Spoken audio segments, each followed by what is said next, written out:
Hello, everyone, and welcome back to Wraith Woven Stories. I know many of you use these videos to fall asleep, so before you drift off, I'd love it if you could leave a comment letting me know where you're listening from around the world. Also, don't forget to like and subscribe if you're enjoying this video. It began with the chanting, soft and distant, carried on the wind like a promise or a warning. The five of us had driven into the forest at dusk, tires crunching over gravel, headlights cutting swaths of orange through the gathering twilight. We'd come for solitude, for the thrill of discovery. An ancient monastery, left to ruin centuries ago, its stones moss-clad and half swallowed by brambles. My camera, slung around my neck, felt heavy with anticipation. Maybe we'd document the crumbling arches, the faded frescoes rumored to still ghost the chapel walls. Instead, we found something dark and patient, waiting just beyond the tree line. We pitched our tents in a clearing rimmed by oak and yew, the ruins standing like hulking silhouettes against a charcoal sky. The air smelled of damp earth and decay. I lit the fire, and the flames sputtered upward, chasing away the shadows that clung to broken masonry. Beneath the skeletal remains of the cloister, we could hear the low hum of insects, the rustle of leaves, and if we strained to listen, the murmur of voices. Probably just wind, Mark said, tossing another log onto the fire. He propped his boots against a smoldering ember, wiggling his toes. Old buildings like this breathe. Lena shrugged and ran a finger over the moss-slick stone, disturbing a glossy slug. Still gives me the creeps. I adjusted the lens on my camera. Let's split up tomorrow. We'll meet back here for lunch, check out the nave, then hike to that waterfall. They both looked at me, the same flicker of unease in their eyes. We'd done weekend trips before, climbing abandoned mills, spelunking in caves, but nothing had ever felt quite like this. Night deepened, and the forest closed in. We played cards in the firelight, laughter thin around the edges. My phone buzzed, no signal, but a flashlight beam glowed in the gloom beyond our tents, as though someone stood watching. I stared until it vanished. "Did you guys see that?" I blurted. "Maybe a lost hiker," Lena whispered. "Or a prank," Mark said. He stood, stretched, and ambled toward the ruins, curiosity pushing him forward. I grabbed my jacket. "Wait up." We crossed the clearing toward the chapel's collapsed doorway. My breath puffed white, and footsteps crunched on fallen stones. Inside, moonlight filtered through gaping windows, revealing littered pews and shattered pillars. A chill settled over me. Then we heard it again, a soft, rhythmic chanting, like many voices singing in unison. The pitch was low and guttural, words unintelligible but ancient. Mark stiffened. "This isn't right," he muttered. We edged deeper, flashlight sweeping across walls carved with angels and saints, their faces eroded by time. The chanting grew louder, resonant, filling the nave with an otherworldly pulse. I raised my camera, fingers trembling. At the altar stood 5 figures in hooded robes, their faces hidden in shadow. They turned as one, the chant dying on their lips. I flicked the flash, and the beam revealed gaunt faces, skin whitened as parchment, eyes shining like wet pebbles. "Guests," one said, voice hollow as a crypt. My heart itched. They slipped their hoods back to reveal emaciated monks, garments threadbare and stained with ash. Something uneasy twisted in my gut. "We brought offerings," the tallest murmured, holding out a charred wooden bowl. Inside, the ember of a smoking candle wavered. Lena stumbled back. We didn't know anyone would be here." The monk smiled, a fraction, revealing teeth like ivory shards. "You are welcome to join us." We backed toward the entrance. The chanting resumed, slow and hypnotic, and I felt my limbs go heavy, my mind swimming in a fog. The flame in the bowl grew, casting dancing shadows that writhed against the walls like living things. I yanked Lena's arm. "Let's go." Outside, The empyrean of stars was gone, swallowed by a roiling black ceiling of cloud. The fire in our clearing had died to embers. We heard footsteps behind us, soft, deliberate, 5 sets of footsteps echoing across the stones. We ran. My flashlight swung wildly, illuminating broken columns, toppled statues, and beneath them, traces of fresh footprints in the moss. They were oddly defined, crisp as if pressed yesterday, not centuries ago. At the edge of the clearing, Mark grabbed my shoulder, spinning me around. The monks stood in a semicircle, their eyes fixed on us, mouths moving in silent prayer. Beneath their cloaks, ribs knotted and thighs hollowed, as though their bodies had been drained of flesh. One raised a gnarled hand and beckoned. I felt it deep in the part of me that knew fear. "Stay," the voice whispered. We tore past the tents, up the gravel road, adrenaline slurping through our veins. The forest seemed to stretch on forever, each step swallowed by the hush. Branches snagged at my clothes like fingers. I fell twice, scrabbling to my feet, chest ripping with each breath. Behind me, receding but never gone, I heard the chant, soft, insistent, promising reunion. We didn't stop until the headlights of Lena's truck pierced the gloom, bright and surreal. She gunned the engine, and we tumbled inside, slamming doors shut. In the rearview, I swore I saw a figure standing at the road's edge, robes brushing the gravel, head bowed. Back in town, the morning light felt brutal, too white, too honest. We huddled in a diner, sipping bitter coffee. None of us spoke for a long time. Did anyone else notice, Lena finally whispered, that their robes looked like they were made of skin? Mark paled. I thought I was imagining it. I thumbed through my camera. The first few photos were of moss and fallen beams, but then came the flash shot of the monks. The image revealed their gaping eye sockets, the furrows in their cheeks like dried clay, and the dark hollows beneath their sternums, holes that pulsed with shadow. "Let's delete these," Lena said, voice cracking. But I couldn't. In the back of my mind, I heard the chant, waiting, promising acceptance. That night, I lay awake, eyes open to darkness. Every rustle on the street outside sounded like a footstep in the forest. My phone vibrated, a text from an unknown number. "We await your return." I stared at it until the screen went dark, pulse pounding. I tossed and turned, imagining the monastery's silhouette framed by fog, the monks' invitation echoing through time. The next day, I drove back to the site alone. I told myself it was to retrieve my camera, to erase the evidence. But as I turned off the highway and onto the gravel road, I felt a pull, like gravity. The forest welcomed me with damp arms. I parked where we once camped. The clearing was overgrown, as though abandoned for centuries. The fire ring had been reclaimed by ferns. I stepped forward, heart hammering, until I stood before the ruins once more. No chanting greeted me, only silence, thick and expectant. I lifted my camera, hesitated, then clicked a single flash. In the flash's glare, I thought I saw them, the monks, lined up in the nave, waiting. Their eyes glimmered in the sudden light, pale and unblinking. The flash died. The ruins were empty. The echo of their presence lingered like a sigh. I slipped my camera into my bag and turned to leave, but the air shifted. A coldness rolled in, and from the shattered archway came the murmur of chants, distant, sure, unending. I froze. The monks' voices swelled, rising in devotion. In that moment, I understood what they offered. Not salvation, but oblivion. Not peace, but transformation. Acceptance into their silent brotherhood, bound by ash and shadow, where flesh decayed, but the spirit endured. My legs moved before my mind could protest.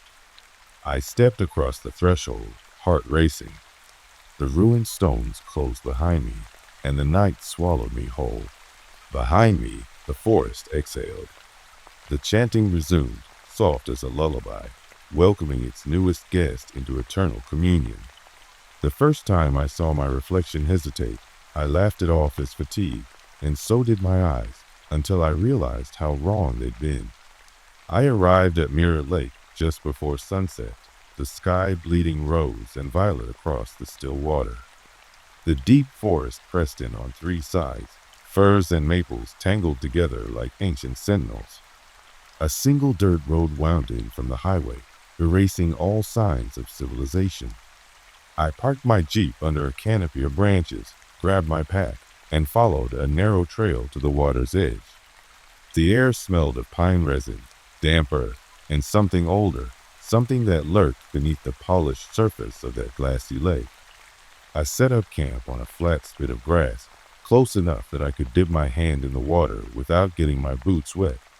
Without thinking, I peered into the lake, studying my reflection.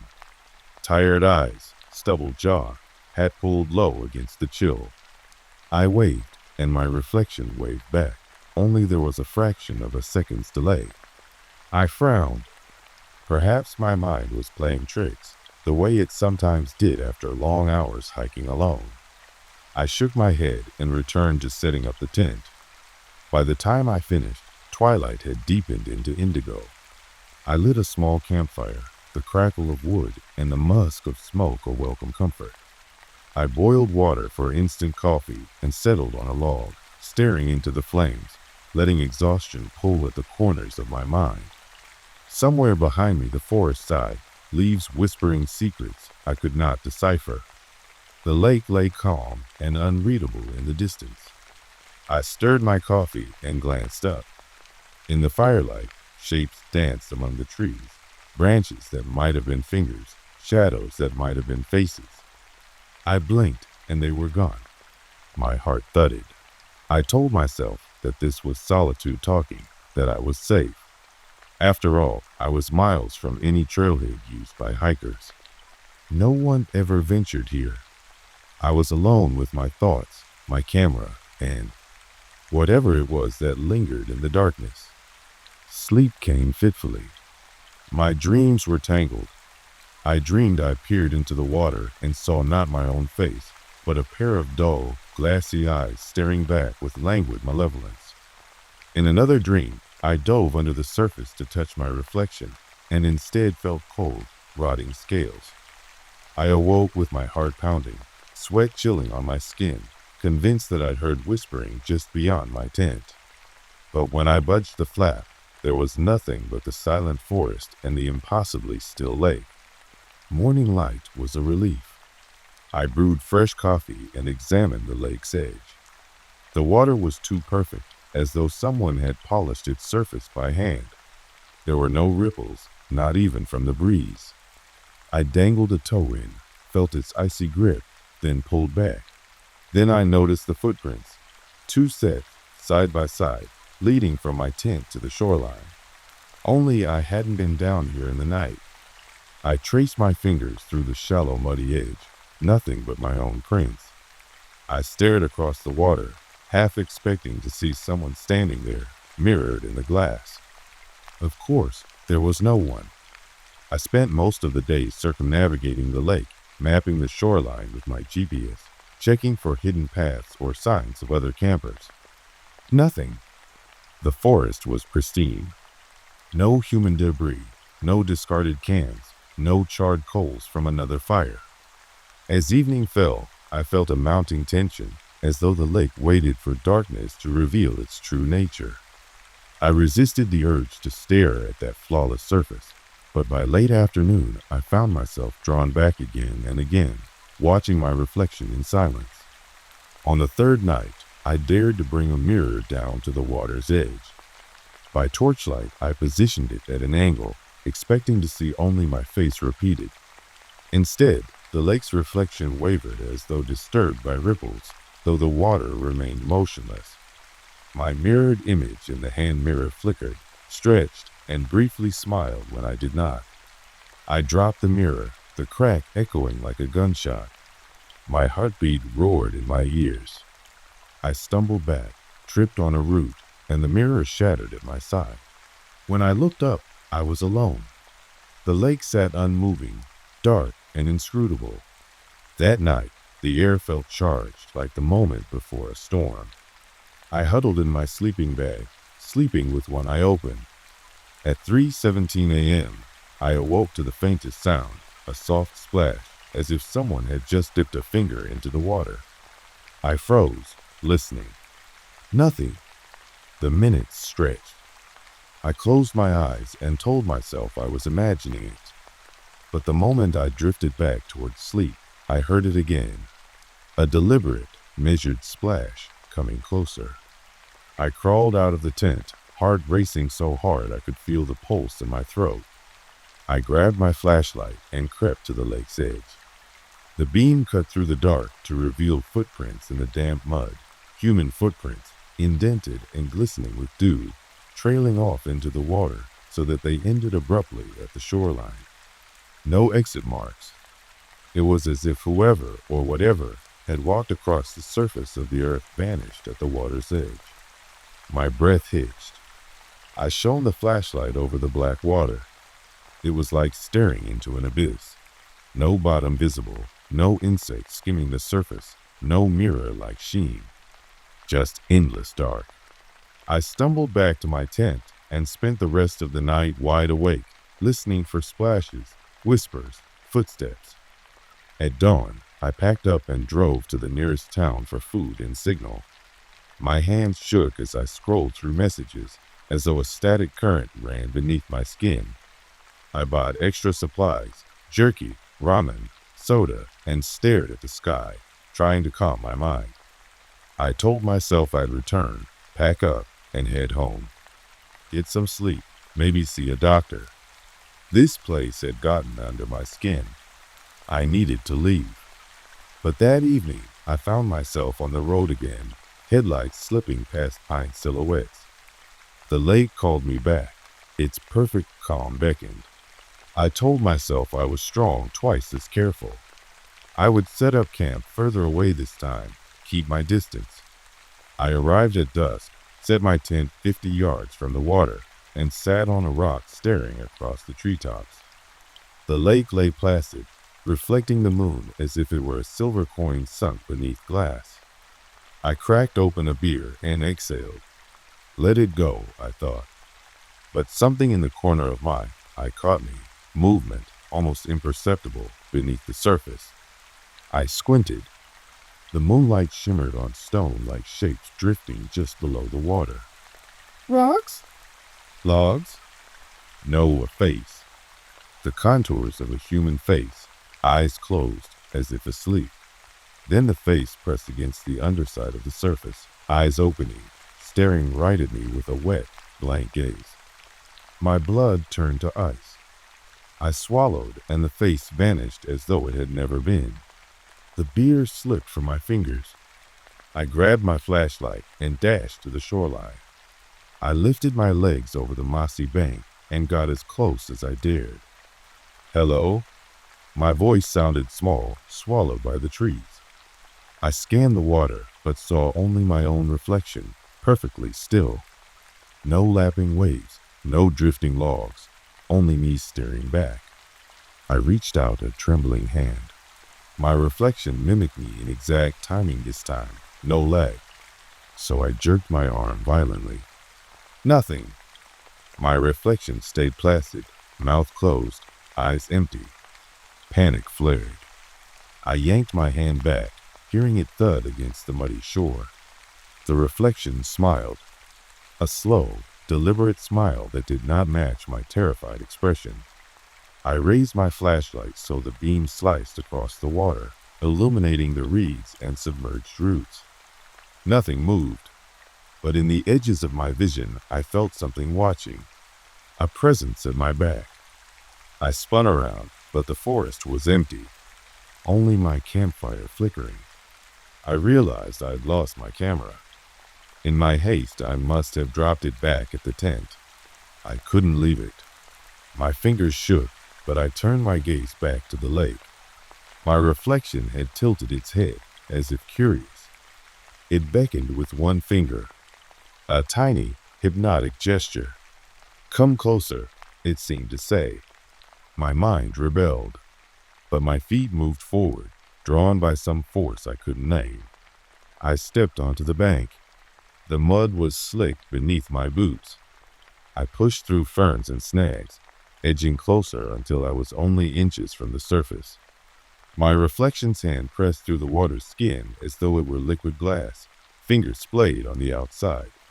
It opened its mouth, wider than I could without feeling pain, and let out a sound like water through a broken dam.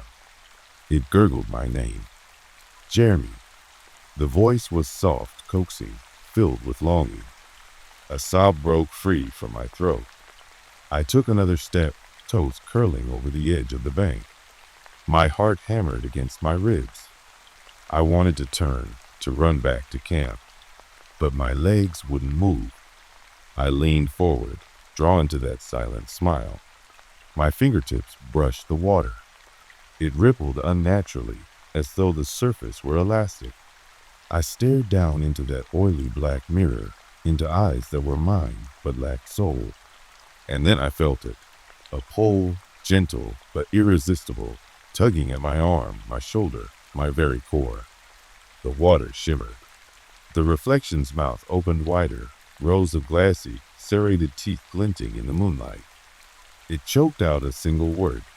Join me. My world narrowed to the space between me and that beckoning face. I closed my eyes, expecting cold water to rush over me. But instead I heard the snap of a twig behind me. I flinched and bolted upright. Moonlight gleamed on the blade held by a figure standing only a few feet away, another hiker, wild-eyed, skin pale as chalk. He wore a soaked flannel shirt and clutched a hunting knife. You can't do this, he rasped. Not again. He lunged and I stumbled back. In the flash of the knife's edge, I glimpsed a dark smear, blood, ink. The forest held its breath. I screamed, whatever courage I'd summoned vanishing. I turned and ran, crashing through undergrowth, ears ringing with my own ragged breathing. The stranger followed me, footsteps pounding. I didn't stop until I tripped over a root, face planting in the dirt. My hands clawed at the ground. I struggled to my knees and risked a glance over my shoulder. He stood on the bank, knife raised, eyes blazing in the flash of my headlamp. Don't look back, he bellowed. If you flee, it'll claim you. I scrambled upright and tore through the woods, branches whipping my face, robbing me of sense of direction. A blinding pain lanced through my ankle. I twisted it, but I kept going, fueled by terror. Finally, I burst onto the dirt road. The stranger materialized behind me, then halted at the tree line, knife lowered. His chest heaved, eyes fixed on the woods. I limped to the Jeep, keys shaking in my hand. I fumbled with the lock, then snarled the engine awake. As I peeled away, I dared a glance back. By the lake's edge, a shape stood, tall and still, a dark silhouette framed against the glassy water. It raised a hand in farewell. In the days since, I've tried to tell my story. Authorities found no footprints, no signs of another hiker, no knife. They chalked it up to exhaustion or hallucination. My rescue party searched the lake. No submerged bodies, no twist of steel. They even dredged the shallows. Nothing. I still have the scar on my ankle, the twisted tendon. I have the nightmares. Cold fingers wrapping around my throat as I float weightless beneath the surface, my lungs aching. Sometimes in the mirror, I see that smile in my own reflection.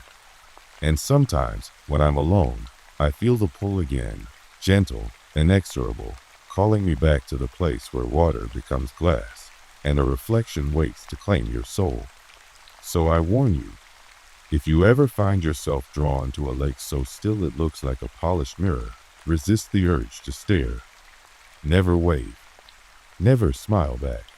And above all, never let your reflection beckon you closer, because once you do, the surface will shatter, and you will step through into something that looks just like you, but knows only hunger. Beware the mirror lake. It's waiting. I'd planned a short solo trip into the backcountry. a chance to escape the relentless pulse of modern life and lose myself in the quiet austerity of nature. I was drawn, however, not just by the call of solitude, but by a peculiar rumor I'd heard whispered in local bars, of a forgotten cabin hidden deep within these woods, a relic of a past that had long been buried by time. No map marked its location, and locals claimed its existence was an urban legend. But legends, as I soon learned, often have kernels of disturbing truth. I set out on a crisp autumn morning, backpack loaded with a few essentials and a meticulously drawn route that I had planned from approximate coordinates. The forest welcomed me with a muted symphony of rustling leaves and distant bird calls. The deeper I ventured, the more I felt the pervasive solitude transform into a heavy, expectant quiet, as if the woods were holding their breath in anticipation. About 6 hours into my hike, fatigue mingled with an inexplicable sense of urgency. I found myself wandering off the beaten path, drawn by a faint glimmer of sunlight that filtered through a peculiar gap in the dense canopy. There, almost hidden by overgrown ferns and tangled vines, stood a narrow clearing. In the center, half swallowed by creeping ivy and shadows, was a dilapidated cabin that looked as though it had been abandoned for decades. I stopped dead in my tracks. My heart hammered as I approached the weathered structure. The cabin was constructed of dark, splintered logs, its once proud architecture now reduced to uneven walls and sagging roofs. Its windows, shattered and crusted with grime, seemed like the hollow eyes of a long-dead sentinel. The very sight of it sent a chill coursing through my veins. The path to the cabin was uneven and obscured by fallen branches. I hesitated at the threshold, an uneasy mix of dread and curiosity pulling me forward. As I stepped into the clearing, a metallic tang filled the air, a scent of decay and rust that seemed out of place in the otherwise crisp, invigorating forest. The overgrown grass reached up to my boots as if to warn me not to tread further, yet my determination and morbid fascination forced my feet onward. Inside, the cabin's interior was shrouded in gloom, lit only by stray beams of light that pierced through holes in the rotted roof.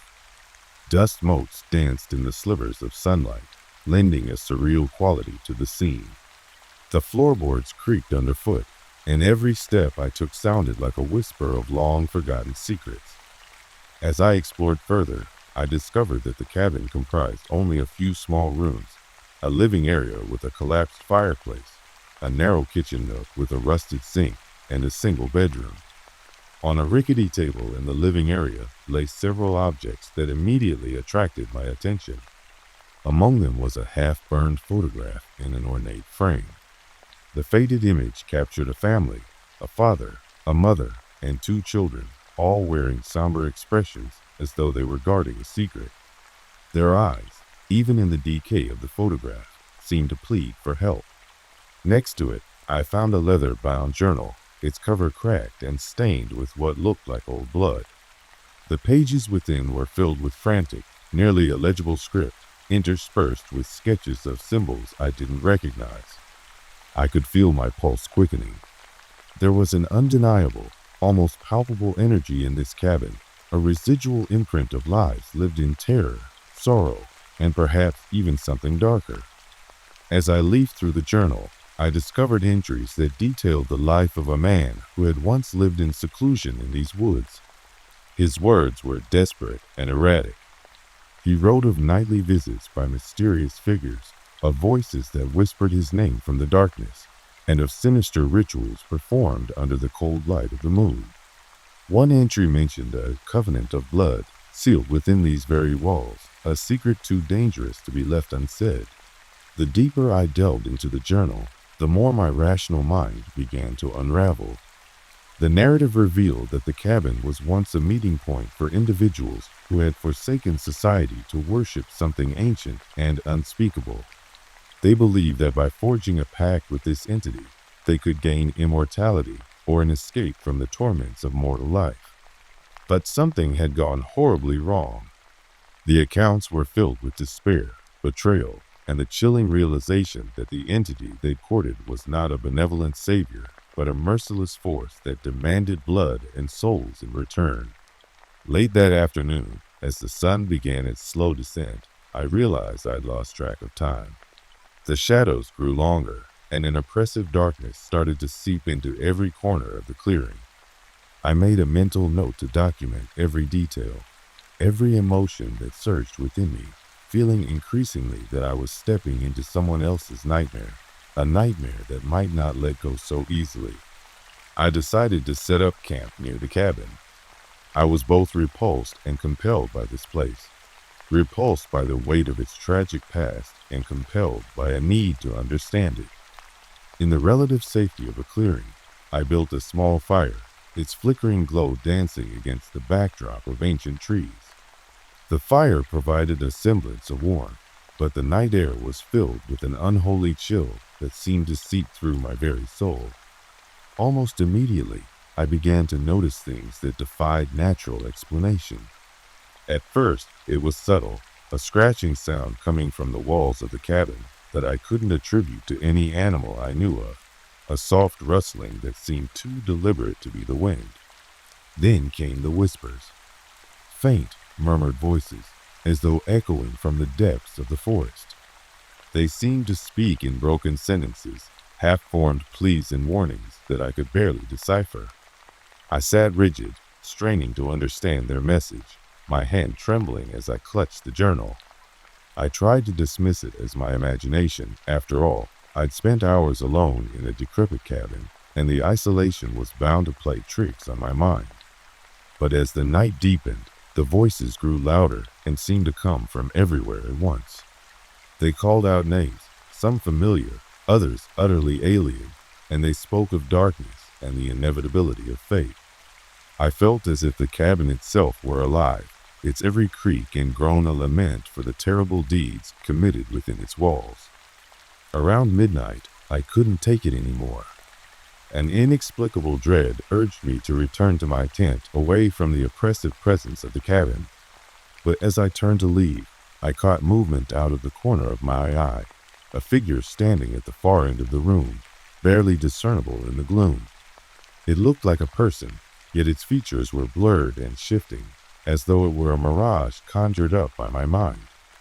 I froze, my throat tight with a scream that I could not let out. The figure began to move slowly, almost gliding towards me. Every instinct screamed for me to run, but my body was paralyzed by a mix of terror and disbelief. As it drew nearer, I could see that its eyes held a strange intensity, an ancient sorrow and resignation that seemed to pierce right through me. I couldn't tell if it was reaching out in an act of warning or if it was merely a specter of the past, doomed to wander these halls forever. I tried to speak, but only a choked whisper came out. Who? Are you? The figure halted a few feet away, as if deliberating whether my question was worth an answer. For what seemed like an eternity, we simply stared at each other in a silence that was more deafening than any scream could have been. Then, as silently as it had appeared, the figure dissipated into thin air, leaving behind a palpable void, a lingering presence that made my skin crawl. I spent the rest of that night huddled by the fire, listening to the murmurs of the unseen, my thoughts racing as I recalled the diary entries and the haunting images in the photograph. In the morning, I decided to investigate further. Something inside me demanded answers, even if it meant confronting the darkness head-on. Returning to the cabin, I meticulously searched every nook and cranny. In a hidden compartment beneath a loose floorboard in the living area, I discovered a small, rusted key. It was engraved with odd symbols that matched those in the journal, and it felt unnervingly warm to the touch, almost as if it had been waiting for me. My pulse accelerated as I realized this key might unlock something critical, a mystery that had long been locked away in time. With trembling hands, I made my way to a narrow door concealed behind a torn curtain in the bedroom. The door creaked open to reveal a small, cramped room that seemed frozen in a different era. The walls were lined with faded photographs, newspaper clippings, and handwritten letters. In the center of the room sat a wooden desk with an ornate mirror. As I gazed into the mirror, I didn't just see my own reflection. I saw fleeting images, faces of people long gone, their expressions etched with horror and longing. For a brief moment, I felt a surge of profound empathy, as though those souls were trapped in a never-ending cycle of suffering, desperate for release. I carefully lifted one of the letters and began to read. It detailed the tragic history of the cabin's inhabitants, a family shattered by grief when one member had gone missing under mysterious circumstances. The missing person was rumored to have been ensnared by the cult that once occupied the cabin, their fate sealed by a horrific pact. According to the letter, the family believed that if the wrong person were to find the cabin and disturb its sanctity, the vengeful spirit of the missing person would claim them as retribution. I shivered as I pieced together each detail. The intensity of my emotions was overwhelming. The air in that secret room felt charged, as though the very walls harbored the sorrow and rage of those lost souls. My mind reeled with questions. Was I merely an accidental intruder, or had fate guided me here to relive the final, horrifying chapter of a tormented family's legacy? As dusk began to fall, I felt an almost magnetic pull towards the mirror again. I could no longer ignore the sense of foreboding that clung to every inch of the cabin. The whispers had ceased for a while, and eerie silence settled in their place, broken only by the occasional creak of the settling wood. In the gathering gloom, I decided it was time to leave. The forest beyond the clearing no longer offered solace. It now seemed to be a labyrinth of haunted recollections that might claim me as their next victim. I gathered the journal, the key, and the few letters I could salvage, carefully tucking them into my backpack as tangible pieces of a mystery that was bigger than I had ever imagined. Every step I took back towards the clearing was accompanied by an oppressive sense of being watched, not only by the eyes of ancient trees, but by something far more malevolent lurking in the shadows. Outside, the woods had transformed into a realm of nightmares. The interplay of moonlight and darkness rendered every shape sinister.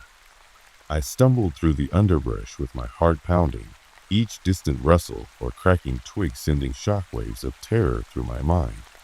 It wasn't long before I realized that I wasn't alone on this path. Footsteps echoed mine, sometimes matching my pace, sometimes trailing just behind. I quickened my speed, the forest suddenly full of unseen predators. In a desperate bid for escape, I veered off the narrow trail and plunged into a tangled mass of trees and brambles. The oppressive darkness seemed to close in on me, and somewhere in the distance, I could hear a low, guttural sound, a sound that could only belong to something not entirely human. Every instinct urged me to run faster, my legs moving on their own as I tried to outrun the looming nightmare. After what felt like an eternity of frantic running, I burst into a small clearing. There, the forest opened up, revealing a moonlit pond with glassy, undisturbed water. For a fleeting moment, I felt a hint of relief. I crouched near the water's edge, panting and glancing around nervously, convinced that any movement in the dark woods would signal the approach of my pursuer. The silence of the pond was eerily perfect, until I noticed my own reflection ripple and blur as if something had disturbed it from behind. Slowly, I turned, and there in the gloom stood a gaunt figure draped in tattered clothing. Its eyes glowed faintly under the moon's pale light, and its elongated fingers pointed directly at me. I dared not speak, terrified that any sound would shatter the fragile tranquility and bring upon me a fate beyond imagining. The figure advanced slowly, each step deliberate and heavy with a sense of inevitability. In that agonizing moment, memories of the diary entries and the heartfelt letters came flooding back. I understood that I was not simply witnessing the tragedies of the past. I was part of an unbroken chain linking the lost souls of the cabin to the present. The figure, whether spirit or something else entirely, was a guardian of secrets too terrible to be forgotten. It reached out with a trembling hand, as if inviting me to uncover the truth hidden in the darkness. I felt a strange compulsion that overrode my natural instinct to flee, a need to understand what had been set in motion long ago. My body slowed, and I met the figure's gaze. In the reflection of its eyes, I saw a lifetime of grief, betrayal, and a desperate hope for redemption. Then, as silently as it had appeared, the spectral figure faded into the night. I was left alone by the pond, shaken to my core and grappling with the realization that the boundary between the living and the dead was thinner here than anywhere else. Clambering to my feet, I resolved that I could not abandon the truth that the cabin and its haunted past demanded to be understood. The trek back through the forest was a trial of endurance and willpower. Every snap of twig underfoot was a reminder of unseen eyes tracking my progress. When I finally emerged from the oppressive darkness of the woods and back onto a faint, nearly forgotten logging road, the break of dawn was my only solace. In the days that followed, I pored over the journal and the salvaged letters, trying to piece together the tragic timeline of the cabin's occupants. I learned that the missing member of that family had been involved with a secretive sect that believed in transcending mortal existence through forbidden rituals. Their hopes had twisted into madness, and when the ritual went awry, it did not end with death, but with a curse, a lingering presence bound to the site and to anyone who dared disturb its slumber. I contacted local historians and delved into archived records, finding whispers of these events in dusty county documents and town folklore. The deeper I dug, the more it became evident that what I had experienced was not an isolated incident, but a thread woven into a fabric of recurring tragedies spanning generations.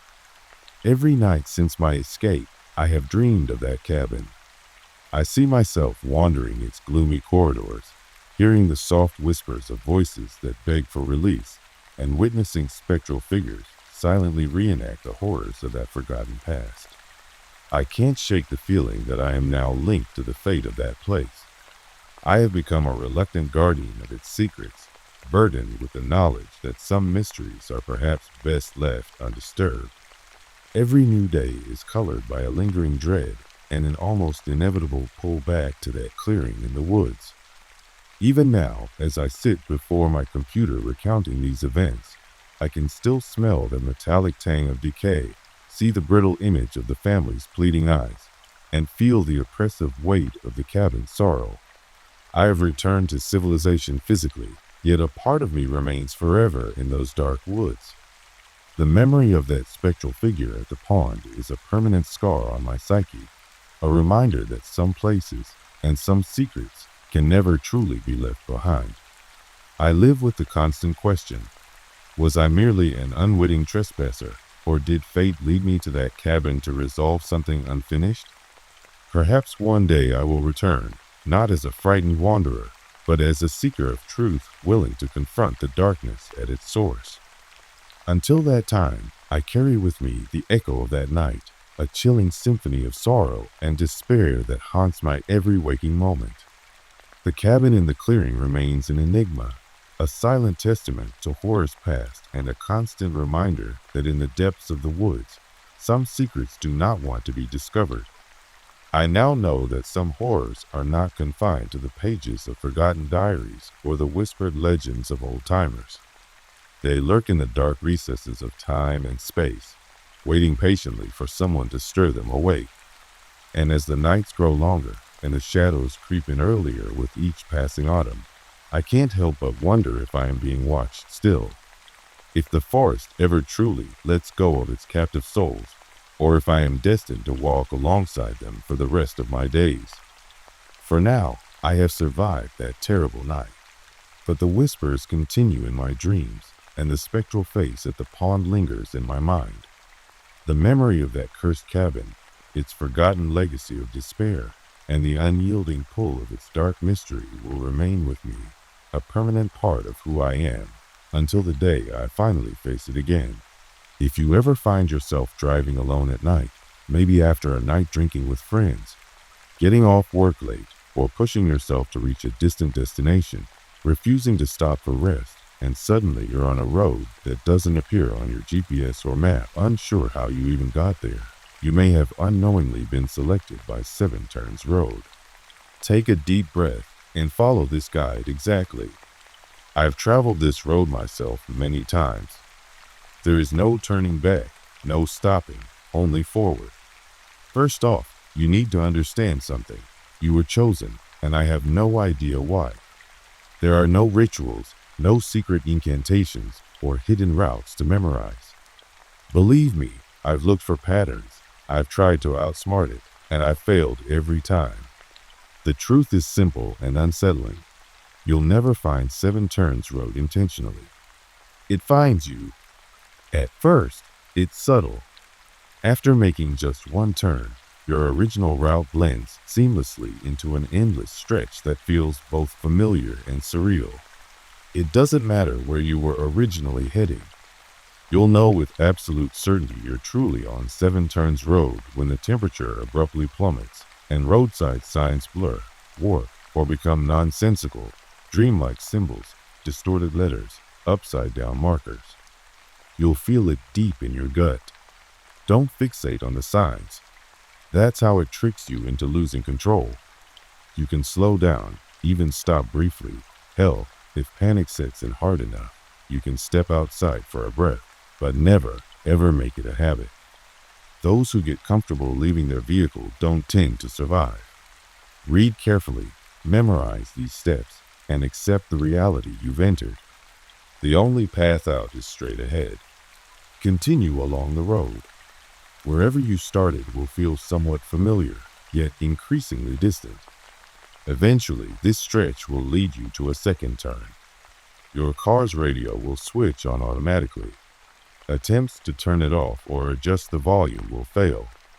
At first, you'll hear faint white noise that gradually evolves into a woman's soft muttering, indecipherable gibberish that slowly transforms into coherent words, spilling out your darkest secrets, hidden truths you've told no one. I was terrified the first few times, but keep your eyes glued to the road. Your headlights are your only illumination, and you cannot afford to crash. Ignore the woman and drive until the next turn appears. By the third turn, any lingering familiarity of your surroundings will vanish entirely. A dense, oppressive forest will surge upwards, its thick, tangled branches arching overhead to form an almost suffocating canopy, enclosing you completely. On either side of the road, animals will appear, standing impossibly still, a fox, a squirrel, a bear, a bird, all fixed like grotesque statues. Their empty, hollow eyes will lock onto your every movement, heads slowly pivoting in unnatural synchronization as your vehicle passes. Keep driving. Do not acknowledge them. They aren't animals, not anymore. They're mere husks, puppeteered by the road itself as silent watchers. If curiosity compels you to glance again, and trust me, you shouldn't, you'll notice those husks beginning to distort, melting as if made from wax beneath a relentless flame. First sloughs away in thick, wet clumps, revealing slick, gleaming surfaces beneath, like dark, chitinous exoskeletons. Eyes liquefy, dribbling slowly from their sockets in streams of viscous decay. The forest around you fills with the sickly sound of dripping, the quiet cracks and pops of joints shifting beneath unraveling skin. Eyes forward. Keep your foot steady on the gas. Pretend you don't see them, because I assure you, they see you. At the fourth turn, your fuel gauge will begin to plummet alarmingly fast. Your headlights will flicker intermittently. Remain calm. The road is enticing you to exit your vehicle. Do not. You're safe if you remain inside. Your speedometer will become erratic, but maintain a steady, comfortable speed. The radio's whispering will grow louder, clearer. The woman's voice will narrate every tiny detail of your existence, each blink, heartbeat, every breath you take, even the sweat dripping down your back onto your seat. Pay her no mind. Your focus must remain solely on the road until the next turn. On the fifth turn, a gentle snowfall begins, serene at first, softly coating your car. Normally, it might be calming, but the snow quickly intensifies. You'll notice your hearing fading alongside the thickening snowfall. The harsh wind buffeting your vehicle will abruptly stop. Your engine sounds will disappear, followed by your own panicked breathing. All you'll have left is a faint ringing in your ears. Visibility deteriorates until your headlights barely illuminate the blizzard. This snow goes on endlessly, miles upon miles. Do not look to the sides. Those silent, shadowy silhouettes will crawl toward your slowly moving car, attempting to pry their way inside or distract you into veering off the path. If you panic and leave the road, there's no returning. Some shadows will dash suddenly in front of your car. My advice? Pretend they're not there and keep driving. Eventually, you'll encounter a sign, ever-changing, surreal, similar to those at the first turn. Each glance away alters its appearance, but it signals your sixth turn. Right after passing this shifting sign, turn right immediately. Do not miss it. On the sixth turn, your hearing will gradually return. The relentless snowstorm, which seemed eternal, will abruptly cease, melting away rapidly and leaving you alone on the road. The road itself will deteriorate, becoming rough and worn before shifting into gravel. Your car will shake violently, rattling over every pebble and rock. Soon, these sounds will grow louder, heavier, disturbingly similar to the snapping and breaking of bones beneath your tires. An open field will suddenly stretch out around you, filled with hundreds, perhaps thousands of tall, dark figures. Initially, you might mistake them for dead, leafless trees, but they will begin to slowly, unsteadily move toward your vehicle. The smallest of these entities tower nearly 10 feet, while the largest stretch close to 20. Their elongated forms resemble charred bone fused with twisted bark. They possess smooth, featureless faces and deep, hollow mouths emitting anguished voices, cries, screams, and pleas of those you've loved, lost, or failed. You'll feel an overwhelming urge to stop and help them. Resist it. Accelerate as quickly as possible. The sound of cracking bones beneath your wheels, combined with their sorrowful cries, will make this turn one of the worst you've encountered. While slow, they will inch closer. Speed past them. As you approach the final turn, a profound sense of relief and accomplishment will flood through you. You'll feel as if you've narrowly escaped digestion by something monstrous and spat back out into safety. This turn will be deceptively beautiful, almost rewarding, adorned with climbing roses and vibrant flowers. Euphoria will briefly fill you until your headlights begin to flicker, your dashboard lights flash erratically, and every warning signal activates simultaneously. Your vehicle will abruptly die, coasting to a complete stop. With one final flicker of your headlights, utter darkness, deeper than any you've known, will consume you. This is the final test. The road will determine your fate. Remain inside, silent and still. You'll soon hear tapping and knocking against windows, doors, even beneath your car. Countless entities will circle and inspect your vehicle, breathing heavily and scratching at the exterior. Hold tightly to your steering wheel. Do not brake or attempt to restart your car. Your car will begin shifting as they're pushing it towards something immense. You'll hear shuffling footsteps rapidly retreat, fearful. Then, something massive will open wide. Though invisible in the darkness, you'll sense its enormity. Your car will shift downward, your stomach plummeting as adrenaline floods your veins. A sudden drop will follow. Your vehicle will slowly descend into something terrible, crushing and grinding around you. You'll hear the car being chewed apart, the metal shredding. Sharp edges will puncture through the floor, roof, and sides. Something will scrape your flesh. The vehicle will compress tighter, the roof pressing inches from your face, the sound of destruction deafening. Then, with a final, sickening spin, you'll plummet, spiraling until consciousness fades. You'll awaken gasping on a quiet roadside, the exact place 7 Turns Road first claimed you. Feel the grass, the dirt beneath your fingers. Breathe deeply. You've survived, for now. But surviving once doesn't mean freedom forever. I've traveled this road more times than sanity should allow, and each escape comes at a heavier price. Keep this guide safe because the road won't forget you. Even as I finish typing this from the supposed safety of my driveway, I look up, and where my house should be stands an endless road stretching onward, signs distorted and beckoning. Seven Turns Road calls me again. I never imagined that a place dedicated to history and art could harbor such unspeakable horrors. Yet, that is exactly what I found on my second night as a night guard at the Marlow Historical Museum, a sprawling institution housed in an imposing neoclassical building with aging stone walls, soaring ceilings, and halls that wind like a labyrinth of memories. What I witnessed that night defies explanation, and the horror of what I encountered still haunts my every waking moment. It all began like any other shift on a brisk November evening. I had returned to the museum for a second job after losing my previous position in a less reputable security firm. The museum staff assured me that it was merely an institution of art and antiquities, where nothing more supernatural than the occasional dripping water or creaking floorboards occurred. I believed them then, despite my own uneasy gut feeling that suggested something was very, very wrong beneath the polished facade. That night, my tasks were standard: secure the exhibits, monitor the halls, and ensure that all the doors remained locked.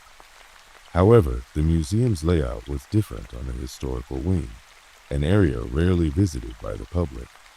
This wing held collections that chronicled local legends, lost civilizations, and mysterious relics with origins that spanned centuries. Rumor had it that some artifacts here carried curses or were linked to tragic pasts, but these were dismissed as tall tales by most. I, however, felt a sense of foreboding every time I passed its heavy oak doors with brass plaques engraved with archaic symbols. At exactly 10:30 p.m., I set out for my first round.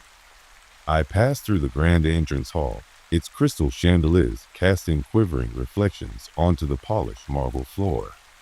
Portraits of long-dead benefactors and founders lined the walls, their eyes seemingly following me as I walked. I muttered a half-hearted greeting to one particularly stern-faced man in a faded waistcoat, but he offered no response, only the unchanging, cold stare of a painted remnant of history. The first exhibit I reached was the Hall of Lost Voices, a collection dedicated to objects said to capture the whispers of those who once lived. Artifacts here included an antique phonograph rumored to record echoes of past conversations, a cracked mirror that many believed showed the face of a deceased relative, and an ancient, ornate key said to unlock memories of long-forgotten souls. I paused at the phonograph display, unable to explain why the air around it felt charged, as if saturated with a secret energy. The brass horn of the machine shone eerily in the dim light, even though it hadn't been turned on in decades. A soft, rhythmic tapping echoed from somewhere in the distance. I checked my watch. It was 10:35 p.m. Assuming it was merely a power adjustment or the building settling, I continued my rounds. I rounded a corner and entered a narrow corridor lined with sealed glass cases containing artifacts of dubious provenance. A rusted, ancient dagger, a set of ceramic figurines with eyes that seemed too lifelike, and a faded tapestry embroidered with symbols I couldn't decipher. The corridor's lighting was unusually dim here, and as I stepped closer to a display of carved stone relics from a remote temple, I noticed that the air grew inexplicably cold. I could see my breath in the pale light, and my skin prickled with an involuntary shudder. Then I heard it, a single, breathy whisper. My heart thumped in my chest as I froze. The whisper was almost imperceptible, as if someone near my ear was saying, "Help me." I spun around, half expecting to see a person, but there was only the empty corridor and the incessant hum of the ancient fluorescent lights above. My rational mind insisted it was my imagination, triggered by the oppressive atmosphere of the museum and the endless hours of solitude. I took a shaky breath and resumed my inspection.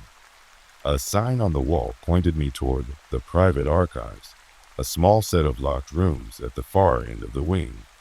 This archive was off limits to visitors and meant for the inner circle of museum staff and curators only. Tonight, however, a malfunction in the security system had left the door ajar. I hesitated for only a moment before pulling it open.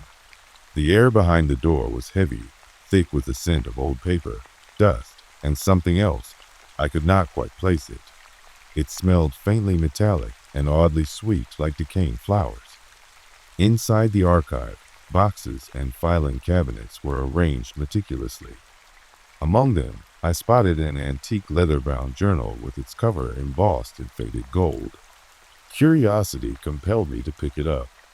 It was Harold Marlowe's personal diary, the founder of the museum, a man reputed for his obsession with esoteric knowledge, curses, and the unexplainable.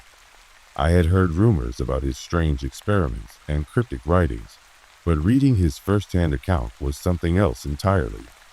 The diary detailed late-night experiments, occult rituals performed in secret within the museum's sub-basement, and strange occurrences witnessed by Harold himself.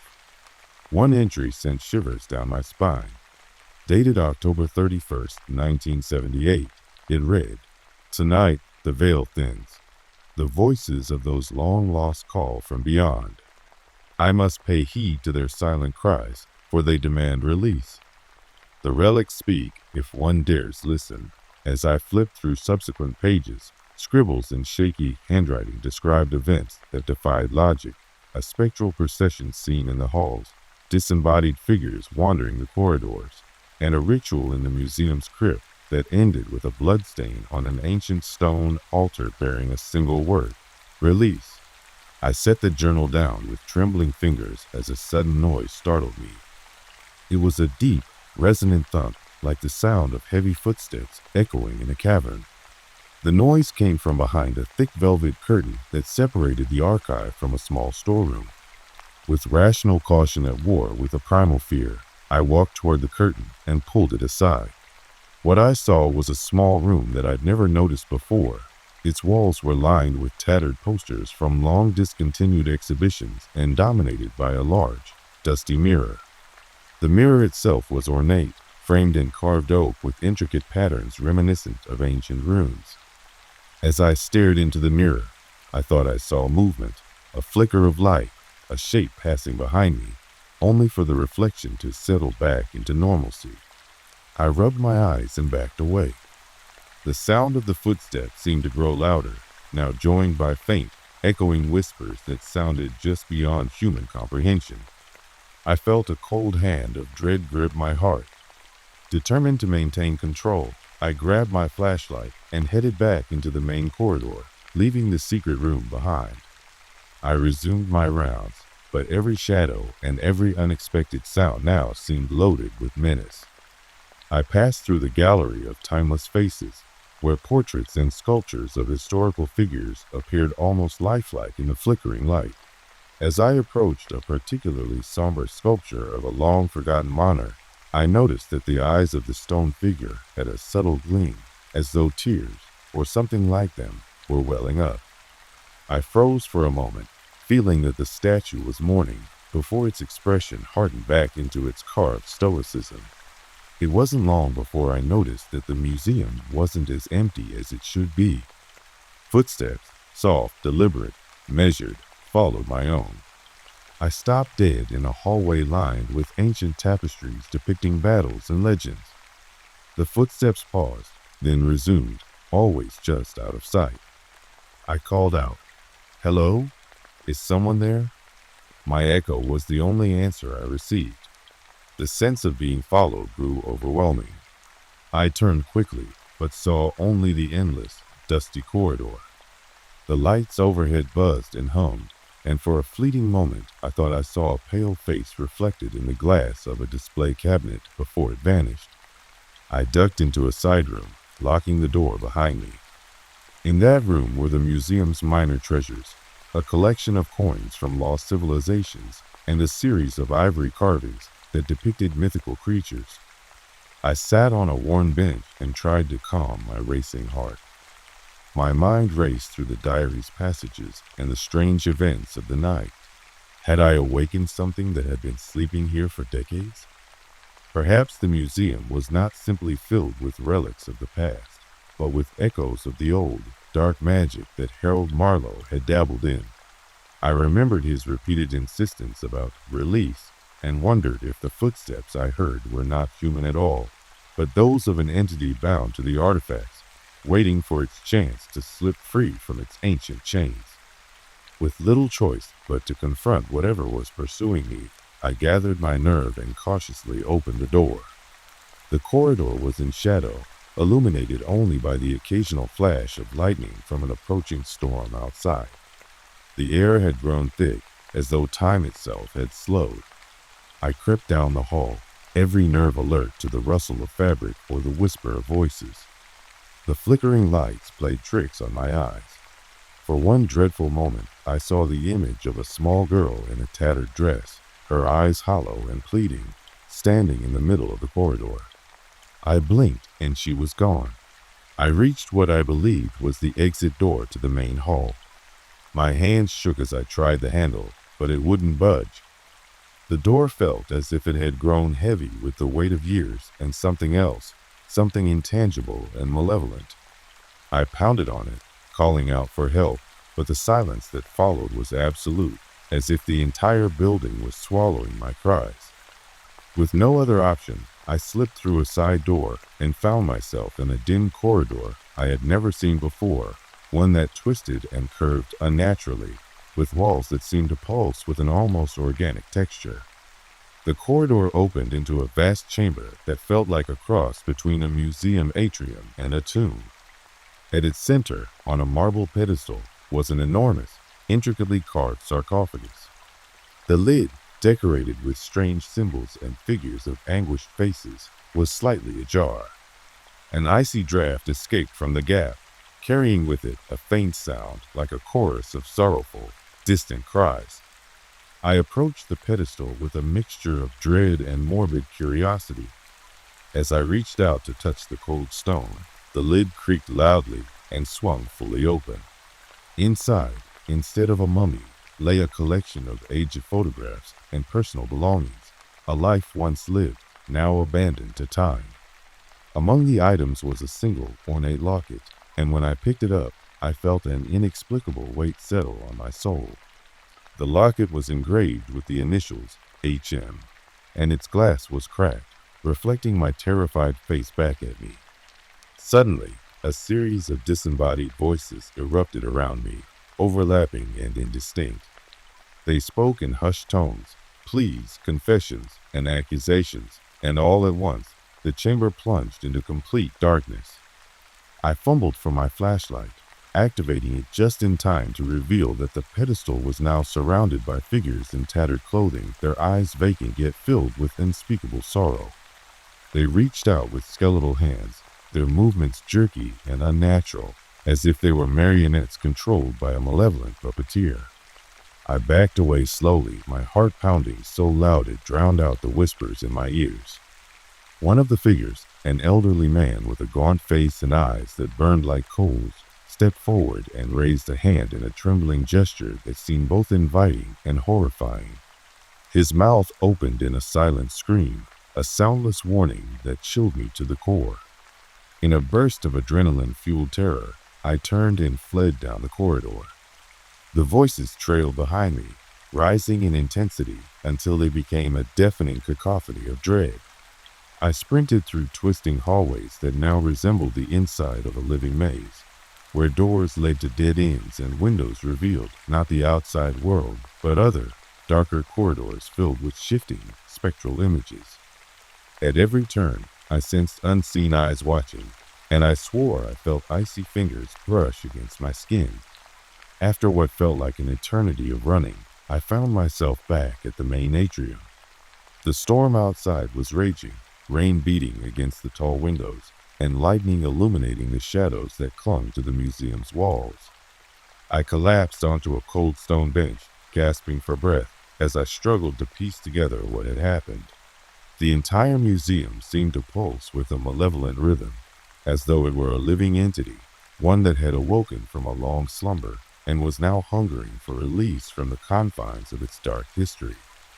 In the following days, I couldn't shake the memories of that night. I found myself drawn to research the history of the Marlowe Museum and its mysterious founder, Harold Marlowe. I discovered that Harold had been rumored to be involved in occult practices and that he had amassed many cursed relics over his lifetime. Old newspaper clippings spoke of unexplained phenomena within the museum's walls, of lights flickering in empty corridors and voices heard among the exhibits after closing time. There were even accounts from former staff members who, like me, had witnessed figures moving in the darkness. Yet none of these testimonies were ever taken seriously, dismissed as overactive imaginations or the result of isolation. I began to question whether I had merely imagined the terror of that night, or if I had truly glimpsed into something far more ancient and inexplicable. My dreams turned into vivid nightmares, endless corridors stretching into infinity, the sound of ghostly laughter echoing in the void, and that single, sorrowful gaze of the old man from the sarcophagus chamber. I woke up drenched in sweat, unable to shake the feeling that something had followed me home. One evening, unable to bear the torment any longer, I returned to the museum during the day, determined to confront the horror face to face. The museum was closed to the public, and a lone custodian meandered through the galleries as if in a daze. I managed to slip past him and entered the historical wing. The atmosphere was utterly different in daylight. Colors were more vibrant, and the oppressive feeling had lessened, replaced by a mundane sense of antiquity. Yet, as I approached the private archives once again, I felt a familiar coldness creeping over me. In a glass case on display was an old photograph of Harold Marlowe, his eyes intense and unnerving. In the background of the photo, barely visible, was a shadowed figure that looked disturbingly similar to the specter I had encountered that night. I stared at it for what seemed like hours, trying to decipher its form, until a sudden movement at the edge of my vision caused me to spin around. For a brief, horrifying moment, I saw a face contorted in pain and malice, and then it was gone. That image seared itself into my mind, a constant reminder of the curse that seemed to infect the very air of the museum. I left the building that afternoon with a heavy heart and a mind racing with unanswered questions. I knew I could no longer work there. The building had become a living nightmare that refused to let go of its dark secrets. In the weeks that followed, I became obsessed with the history of the museum and the possibility that Harold Marlowe's experiments had opened a door to something beyond our realm, a door that was never meant to be opened. I scoured archives, old newspapers, and online forums, piecing together accounts from other night guards, former employees, and even local residents who claimed that the museum was cursed. The more I read, the more I realized that I wasn't the first to encounter these horrors, and tragically, I might not be the last. One account, posted on a creepy horror forum, detailed the tragic fate of another security guard who had mysteriously vanished after working a night shift in the same museum decades ago. His friends reported hearing bizarre sounds coming from the museum long after he was gone, and later, when his belongings were found in a storage closet deep within the building, they were covered in an unexplainable layer of dust and dried blood. Other stories recounted the strange phenomenon of exhibits rearranging themselves overnight, the sound of footsteps echoing in empty corridors, and even visitors who claimed to have seen figures wandering among the relics during guided tours. I began to notice signs that the building itself might be alive, a pulsing beat echoing from the walls, the creaking floors that seemed to whisper in a language long forgotten. Some nights, I'd wake up to the sound of my own voice, softly repeating phrases I never knew I'd learned, as though the museum's dark legacy was imprinting itself upon my mind. I tried to resist, tried to forget what I had seen, but the memories were relentless. Now, I write this to warn anyone who might one day find themselves working in or even visiting the Marlowe Historical Museum. What you witness within its walls may be more than a trick of the light or a figment of an overactive imagination. Some histories are buried so deep that disturbing them unleashes forces far beyond human control. The Museum of Forgotten Whispers is not a mere building filled with artifacts. It is a living repository of sorrow and terror, of unfulfilled cries from the past that claw their way back into the present. If you ever find yourself alone in a dimly lit museum, take heed of every whisper and shadow. Do not let curiosity lead you down dark corridors where time, memory, and fate converge into a twisted nightmare. I have seen the horrors that lie hidden behind the polished exhibits and revered relics, and I know with unyielding certainty that some secrets are best left unspoken. Even now, as I sit in a safe apartment far from that accursed place, I can still feel the museum's presence haunting me. In the dead of night, when the silence is almost suffocating, I sometimes hear faint echoes, disembodied voices reciting Harold Marlowe's desperate words from decades ago. I wonder if the museum's curse has taken root in my soul, doomed to follow me wherever I go. I urge you to be cautious with your own curiosity. What if the next time you find a door left ajar or a corridor that seems to twist into nothingness, you open it and release something that was never meant to leave its eternal prison? The relics may be silent, but the whispers they carry are anything but. I share my story not for fame or pity, but as a testament to the dangers that lurk in the forgotten corners of our past. The Marlowe Museum isn't just a collection of historical items. It's a mausoleum for memories that refuse to die, and every night it awaits the next unwary soul to cross its threshold and awaken the horrors within. Remember this: never trust a place where history seems to breathe, where echoes of the past become voices in the night. Some doors, once opened, can never be closed again, and some whispers, once heard, will follow you forever. I write these words as both a confession and a caution. The Museum of Forgotten Whispers continues to haunt my every dream and shadow my every step. I pray that by recounting these horrifying events, I might spare someone else from the same fate and remind you all that some secrets of the past are best left in darkness. After the storm, I found him, a drenched stranger drifting in my pool. In that moment, I wished I'd never welcomed him inside my home. Even as a child, I was captivated by the strange gifts the sea brought ashore. Every summer at my Grammy's weathered beach house, a relic perched on the edge of the shore, I would wander barefoot around the water's edge. In Florida, the storms never ended. Each tempest brought a peculiar mix of debris and creatures that transformed our pool into a miniature ocean. I remember the thrill of discovering life among the broken branches and seaweed. Once, as I knelt at the water's edge with my dollar store net, a sudden ripple made me jump back. I expected a sea creature to emerge from the murk. Instead, it was only an old plank of wood.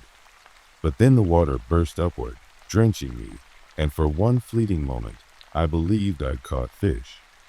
That was when laughter echoed. Roman, the odd kid from next door with eyes too large and a perpetual smirk, had been watching. He was notorious for researching in Grammy's pool, though his true intentions were as murky as the water itself. Roman always prodded, always intruding. "What you looking for?" he'd say, his tone half mocking, half curious. I'd reply curtly, "Fish," and he'd tease that he too was on the hunt. I tried to shoo him away, but he never took no for an answer. His constant presence along the broken fence made it clear he'd heard more than I intended. Before I could shout for help, he slipped back into the water, another unwelcome shadow in my solitary quest. My searches yielded marvels: vibrant starfish, stray jellyfish from the tide, even a baby shark my mom had to rescue with a net. Yet nothing filled the void, the elusive secret both my Grammy and Roman whispered about: fish people. Grammy wasn't always the sharp, quirky storyteller I remembered. Diagnosed with a vicious form of Alzheimer's early on, she spent her later years locked in the haze of forgetfulness. But when her mind cleared, she spun tales of fantastical encounters beneath the waves. I clung to those stories like lifelines, desperate to preserve the memory of the woman I loved even as she slipped away. I recall my 10th birthday clearly. The power failed amid my favorite TV show, and while Grammy slept on the couch, I remembered Mom's storm preparedness. I gathered my flashlight, water bottles, snacks, and her medications, then helped her down to the basement. Usually quiet and distant by then, Grammy suddenly looked at me with a smile, a spark of her old self, and asked, "Can I tell you about the fish people, Charlotte?" I knew then that her stories were more than mere fables. They were echoes of a promise she once made. She told me of a beautiful boy from the sea, Sebastian, who had swept her away with dreams of a secret underwater kingdom. He asked me to be his queen. She'd laughed, recalling that day with a bittersweet glow. We were to run away together, to a world beneath the waves. But as her tale turned darker, her voice wavered. She admitted that day after day, she waited on the shore, even as time and memory betrayed her. "I waited until sunrise became sunset," she whispered, a confession of endless longing. Years later, as middle school dragged on, Roman's antics made me a laughingstock, nicknames and jeers that stung more than the ocean's salt. I clung to the fantasy of finding Sebastian, hoping that if I could rescue him for Grammy, maybe I could mend some of the shattered memories. I even began sending letters into the surf, believing that the sea might one day return her lost love. Then came the day when the past collided violently with the present. I received a terse text from Roman. "I'm not cleaning the pool." Apparently, as per an odd twist in Grammy's will, he was now a co-owner of the house, chosen because he resembled the mythical Sebastian. My parents were furious, but I had long since accepted that some ghosts of the past never truly fade away. That night, as a mild storm raged, I took refuge in the basement of the old house. Memories of Grammy's ceramic fish ornaments and the shells she claimed were gifts from Sebastian haunted me. Lost in thought, I nearly forgot the open gate until a sudden, frantic text shattered the silence. "Shut the gate." "Idiot!" I dashed outside into the howling wind, and that's when I saw it, a strange, ethereal movement beneath the dark surface of my pool. I dropped to my knees and grabbed my old net, eyes straining to follow a mysterious greenish glow beneath the water. Memories of childhood excitement mingled with dread as I waded into the pool. The water rippled, and then I saw him, a young man, early 20s, with a body half merged into something unearthly. His thick, tangled hair clung to his damp skin, interwoven with bits of driftwood and sea glass. When he emerged, his eyes met mine, a painful, silent plea amid blood streaks across the tiles. He bore an injury, a deep gash in what I now recognized as a fin that glimmered with the same shade as my own blood. I signaled him to wait and clumsily scrambled for my flashlight. Amid a wild gust of wind that nearly knocked me under, he pulled me to the surface. With trembling hands, I managed to drag him to Grammy's old bathtub, determined to tend to his wounds. As I bathed him, I recalled Grammy's whispered lore. Children of the sea must be soaked through, or they'll suffocate on land. I treated his bleeding scales with the care of someone trying to save a long-forgotten myth. But even as I asked if his name was Sebastian, he shook his head, clearly offended at my assumption. His silence, punctuated only by glances at my scattered shampoo bottles, deepened the mystery. For hours, we lay there, me recounting stories of Grammy's merman and him listening in silence. I marveled at how his skin shifted in the dim light, the transformation of flesh into scales reminiscent of a slow, creeping virus. His tail, too, was a marvel, a strange hybrid of fin and fused legs. At one point, just as I was losing myself in the fragile hope that he might be the same Sebastian of Grammy's memories, a violent pain gripped me. My lungs constricted, and I found myself gasping for air until the water itself became a savior. I managed to pull myself back to the pool's edge, where Roman reappeared, his eyes wide with alarm as he took in the surreal scene. "What the hell is going on?" he demanded. Between choked breaths, I explained the impossible. Grammy's fish people were real. His disbelief turned to horror as he watched the merman. No, not a merman at all, but something far darker, gradually transform before our eyes. When I discovered that the creature's secret wasn't magic at all, but a parasitic infection twisting human bodies into water-bound abominations, my stomach churned. Roman's transformation began subtly, a trace of green on his cheek, then skin hardening into scales. Desperation replaced our initial fascination as the merman calmly explained that without the sea's embrace, Roman's body would wither beyond repair. In a moment of panic and grim determination, I retrieved a knife. Though every instinct screamed against it, I made a cut, following the creature's cold instructions to allow Roman's body to adapt. The act felt monstrous, and when I saw tiny, worm-like creatures writhing from his wound, I realized we were dealing with something that defied every natural law. As Roman's anguished pleas filled the air, I carried him to the shallow end and watched, numb, as the merman began the final transformation. Roman's body fused, his limbs merging into a tail, his eyes turning vacant. I wanted to scream, to beg for mercy from this relentless horror, but my voice was lost in the chaos. In the days that followed, the house was never the same.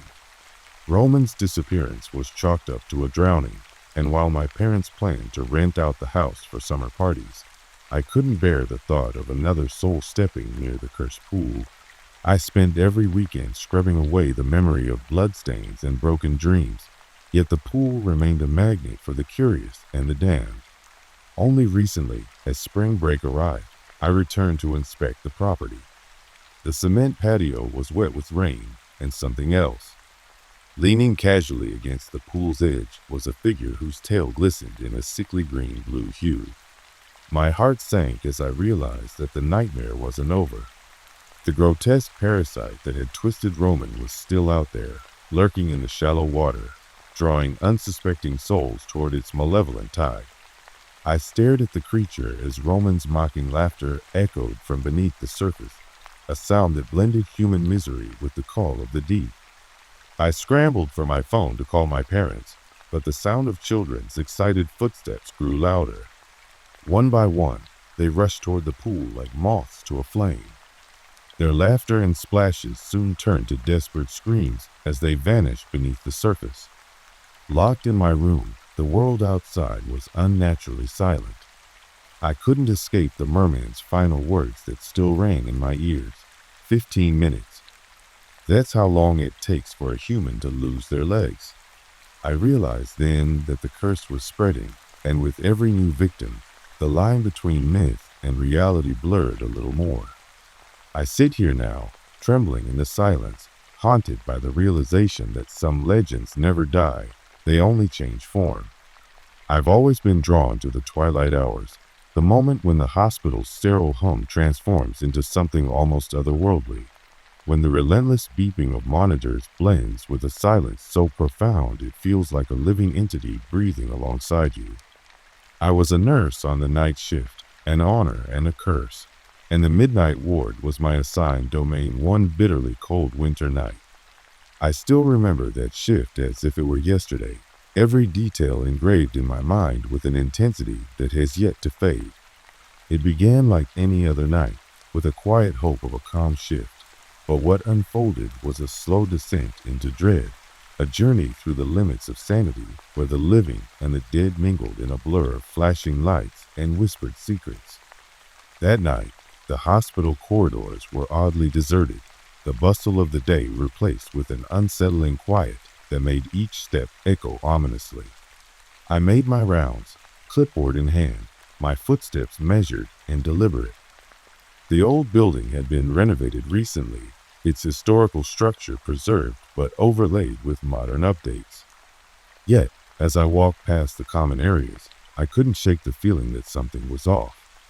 The fluorescent lights seemed to struggle against the darkness, flickering in a way that blurred the boundaries between reality and the phantom world that I was about to encounter. I started my shift at the reception of the midnight ward, a section of the hospital that had been closed off for years due to its dark reputation. Rumors, whispered in the break room over lukewarm coffee, told tales of inexplicable events, mysterious patient disappearances, and an oppressive atmosphere that swallowed hope.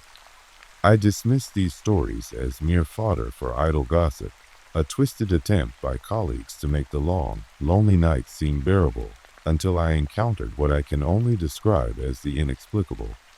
As I checked the chart of a seemingly routine set of patients, a chill that had nothing to do with the winter seeped into my bones.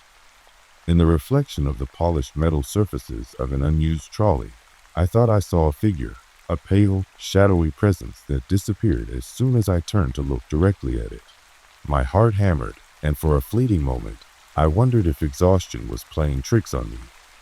But deep down, an instinct told me that the figure was real, that I had intruded into a domain where the rules of physics and logic held no sway. I tried to dismiss the sensation as nothing more than fatigue-induced hallucination, yet the air itself grew heavy with an inexplicable sense of foreboding as I continued down the deserted corridor. The real terror crept in later that night when I was assigned to check on a patient room that was strangely cold, a temperature that plummeted despite every attempt of the modern HVAC system to maintain a comfortable climate. The door creaked ominously as I stepped inside, and I was struck by an overwhelming feeling of being watched. In the dim glow of my flashlight, the room revealed nothing but the sterile bed and an assortment of dated medical equipment that seemed out of place in this state-of-the-art facility. As I turned to leave, a soft, almost inaudible whisper brushed against my ear, a sound that made my skin crawl and my blood run cold. It felt as though a long-forgotten sorrow was seeping into my very soul, a lament from someone who had once been here and was still echoing through the halls of the midnight ward. At first, I rationalized the experience as a trick of acoustics, a stray sound bouncing off the old walls, but the events of that night could not be explained away so easily. Over the next few shifts, I began to notice more signs that defied the mundane explanations that my rational mind desperately clung to. Objects would shift ever so slightly when no one was around, a door left ajar when it had been firmly closed minutes before, and a persistent, chilling draft that seemed to emanate from nowhere. The stark, white corridors would sometimes become painted with shadows that danced in shapes no human could create, and the persistent hum of the hospital would be pierced by a sorrowful melody, as if a hidden piano were playing in an abandoned room somewhere deep within the building. The turning point came one stormy night when the building was plunged into darkness by a power outage. The emergency lights kicked in, casting eerie, elongated shadows that made every corner of the midnight ward appear to harbor unspeakable secrets.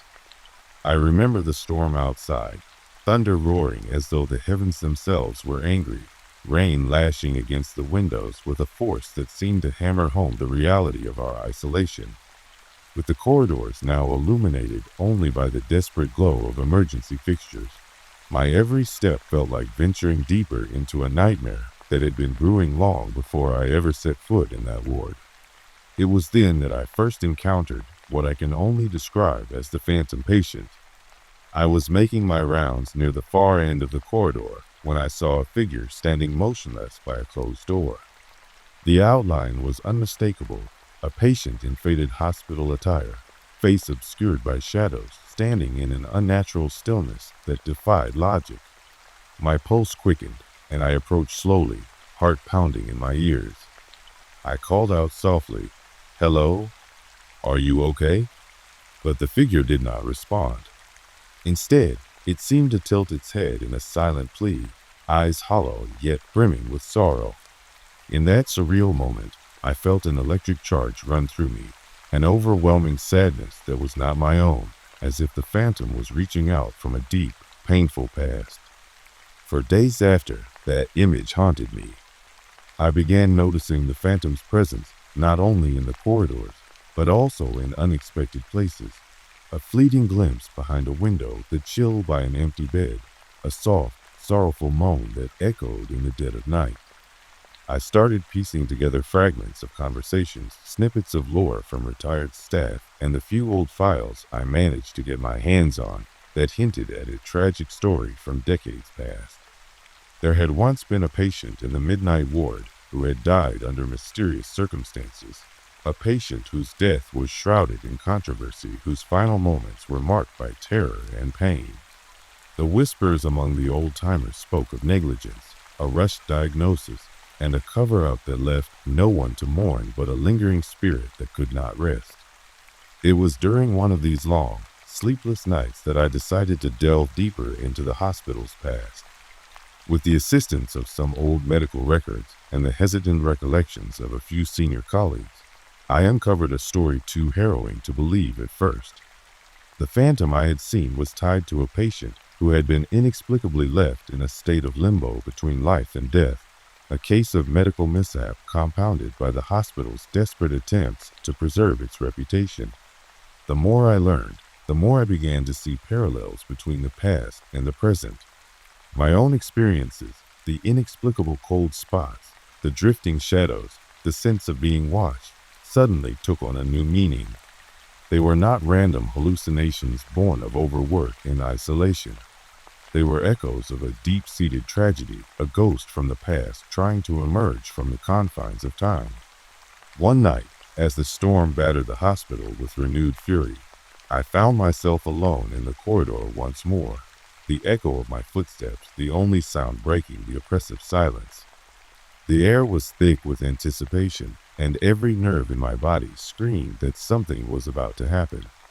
I advanced cautiously to the door of the midnight ward, the one door that should have been locked and sealed away from the rest of the hospital, yet now it stood slightly ajar, as if inviting me to uncover its secrets.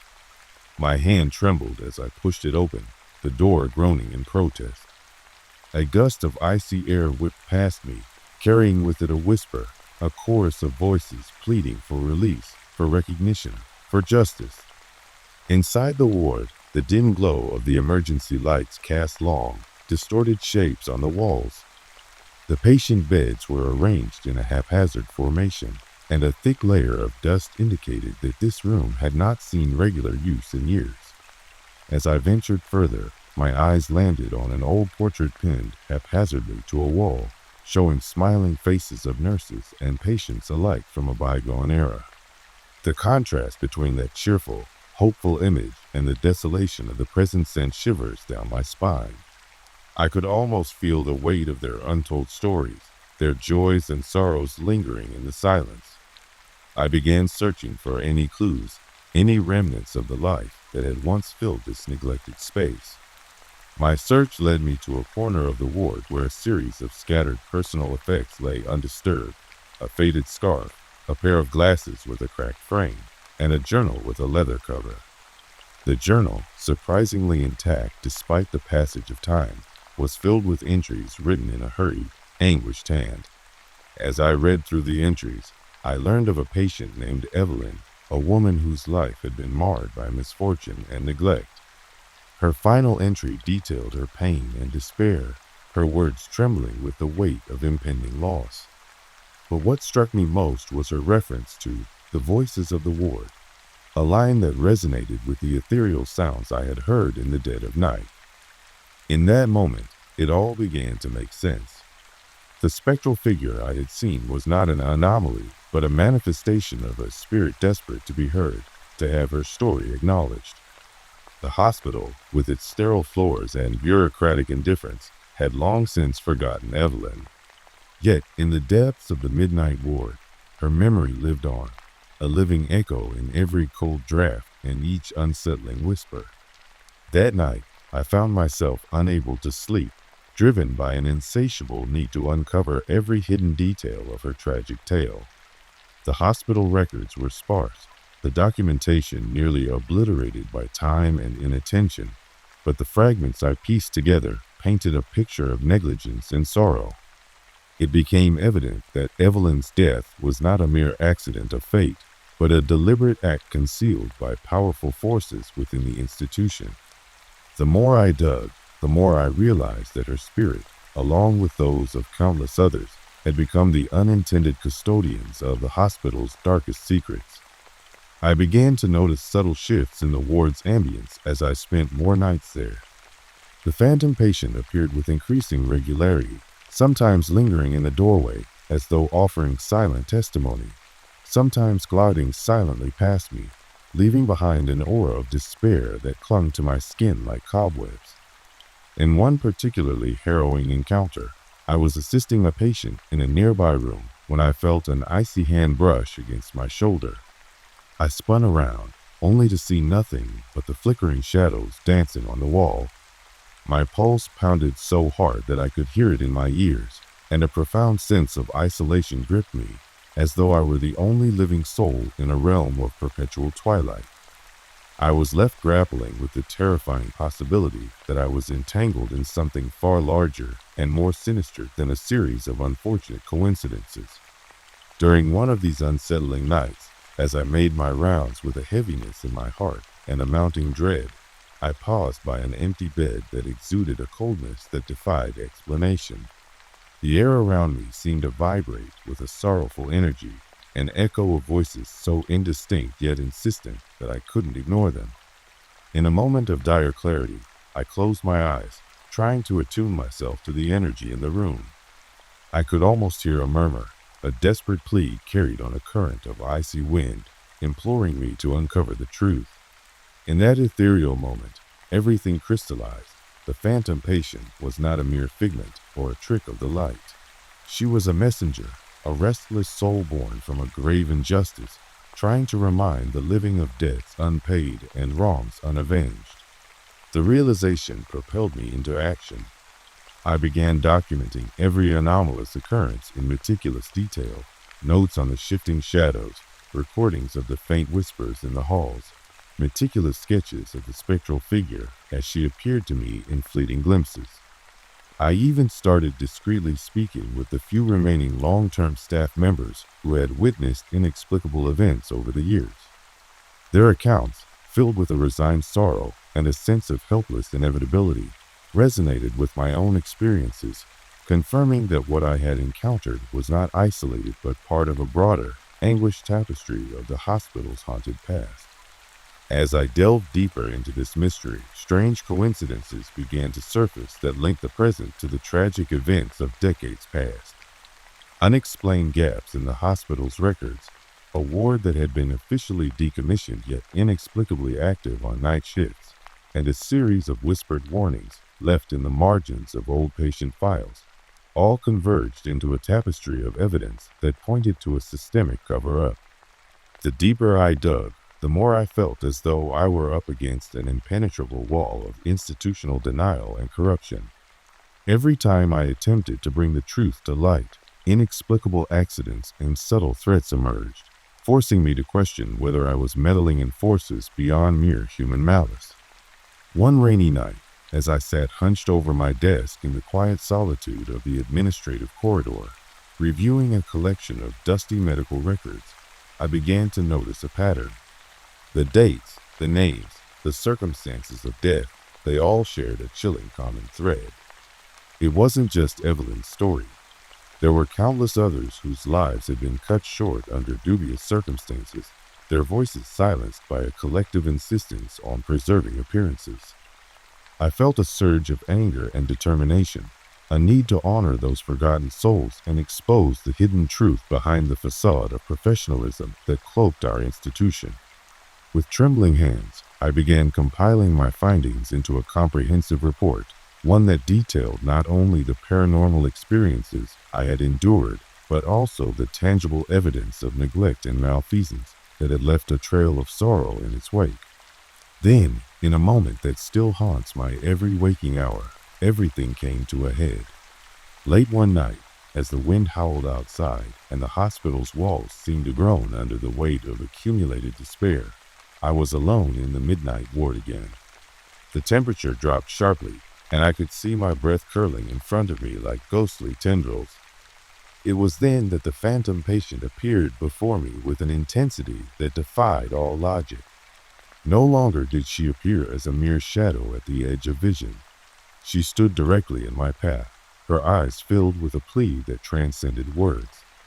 In that heart-stopping moment, as thunder boomed overhead and the fabric of reality seemed to tear at the seams, She reached out with a spectral hand, her touch simultaneously cold and filled with an inexplicable warmth that belied the horror of her appearance. Time slowed, and every second stretched into an eternity of terror and empathy. I could feel her anguish, her desperate need for acknowledgement, and I realized with a jolt of clarity that this was my final chance to set things right. In that tense, surreal encounter, the ward around me seemed to fade into insignificance. The oppressive shadows, the cold drafts, the echoes of lost souls, all merged into one overwhelming manifestation of sorrow and rage. With a voice that trembled between terror and resolve, I spoke softly, promising to unearth the truth behind the tragedy that had bound her to this place. It was as if every whisper of pain, every silent accusation, and every tear of the forgotten flowed into that moment, transforming it into a convergence of past and present.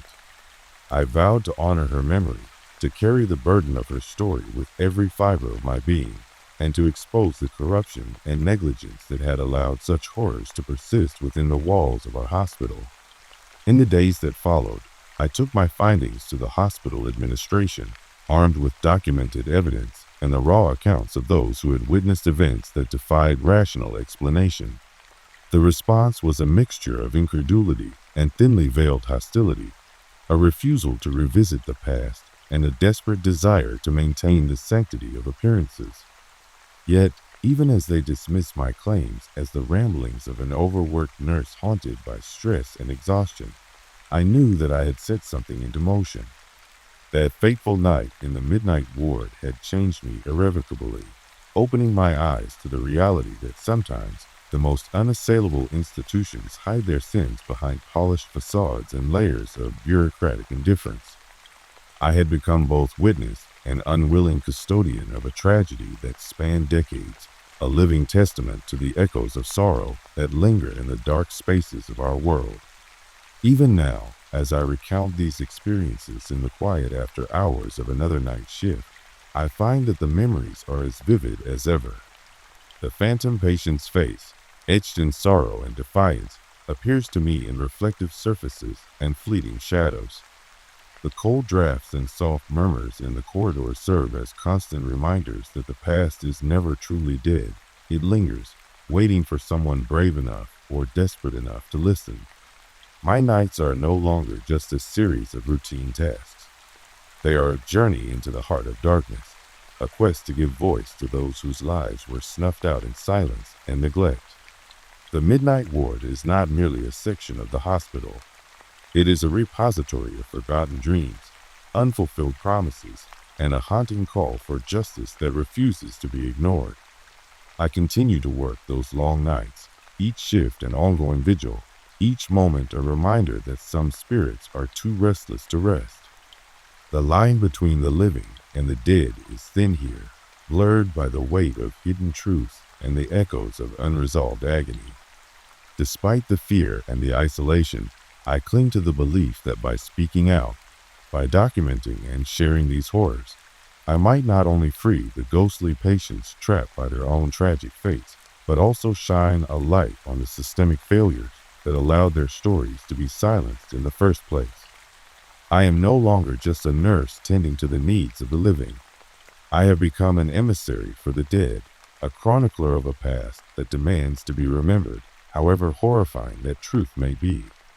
And so, every night as I walk the deserted corridors of the hospital, I do so with the weight of a promise made to a spectral figure whose sorrow was as real as the chill in my bones, whose silent plea for justice resonates with every creak of the floor and every flicker of the failing lights. In the silence of the midnight ward, I have come to understand that the horror is not merely in the apparitions that cross my path, but in the deliberate and callous abandonment of those who once trusted this institution with their lives. It is a horror that festers in the neglected records, in the hushed whispers of staff long resigned to silence, and in my own determination to break that cycle of neglect. As I continue my nightly rounds, I carry with me the memory of that fateful night, an experience that shattered the veil between myth and reality, forcing me to confront a darkness that goes far beyond the supernatural. I speak these words not as a tale of mere ghostly encounters, but as a personal confession of the enduring struggle to honor the lives lost in the shadows of modern medicine. In every frozen breath and every tremulous heartbeat, the phantom patient lives on, a constant reminder that some stories are too powerful to be forgotten, and that in the endless night, even the coldest rooms can whisper of redemption, of reckoning, and of an unyielding quest for truth that defies the boundaries of death itself. I still remember the first time I set foot in the specialized overnight unit of our urban hospital, a labyrinth of quiet hallways and muted tones that, on the surface, appeared benign. I was a resident doctor, freshly assigned to observing care for long-term patients who occupied rooms that lay in the unspoken margins of the hospital. There was an unanticipated melancholy in that unit, a heavy silence that went beyond the ordinary exhaustion of night shifts. At first, I chalked it up to the loneliness of the late hours and the weary resignation of patients nearing the ends of their journeys. But it didn't take long for me to sense that something far more profound was at work here, a mystery that seemed to seep into the very walls of the building. My nights began with the relentless hum of machines and the steady, occasional beep of a monitor registering a life quietly ticking on. The lights were dimmed to a comforting level, yet in that semi-darkness, the halls took on a surreal quality. At times, I felt as if I were walking through the corridors of a memory rather than a living institution, as if every footstep echoed the lost voices of those long past.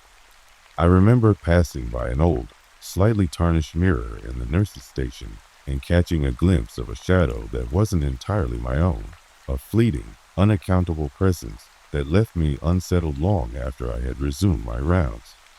As the nights progressed, the unit began to reveal subtle signs of an unseen history. I first noticed it on a humid summer night when the hum of the air conditioning was abruptly replaced by a series of soft murmurs. I was reviewing patient files near a window when a voice, barely a whisper, murmured my name. I spun around quickly, heart hammering in my chest, only to find the room empty, save for the flickering light of my desk lamp. That night, sleep was elusive, chased away by the persistent feeling that the very air was charged with unspoken secrets. I tried to convince myself that it had to be the product of exhaustion or a trick of acoustics, but the feeling grew stronger with each passing shift. I began to notice other inexplicable occurrences. The old clock in the corridor inexplicably stopped at precisely 3:07 a.m. on several nights. The temperature would drop suddenly in an empty room, and I found several old personal mementos, a locket, a faded handkerchief, a name engraved on a piece of worn-out wood, appearing in places where they shouldn't be. It was as if remnants of the past were making their silent, spectral return. Every now and then, while making my routine rounds, I would catch a glimpse of a figure in the corner of my eye, a hazy outline of a person whose presence stirred both sorrow and curiosity. I soon deduced that these encounters weren't random illusions cast by my tired mind, but the deliberate, albeit cryptic, echoing of a story that had long ago been silenced by the cold indifference of a broken system. One night, after an exhausting shift filled with fleeting apparitions and disembodied voices, I found solace in the quiet solitude of the administrative corridor. I huddled over a collection of old patient files, yellowed and nearly worn to nothingness, trying to piece together the puzzle of the unit's past. What I unearthed was a series of tragic narratives, individual lives that had faded from institutional memory without so much as a proper farewell. There was Mrs. Aldridge, a woman whose gentle smile belied the deep sadness of her final days. Mr. Hargrove, whose eyes once sparkled with dreams now permanently closed, and many other souls whose names barely left a trace in the modern records. As I read each story, I felt their silent voices merging into one collective whisper, an echo that seemed to saturate every corner of the unit. I began to wonder if the murmurs I heard were not mere products of my imagination, but rather the accumulated grief and regret of all those forgotten by time. Then, on an unusually heavy night, I experienced the phenomenon that defied every rational explanation I had clung to so far.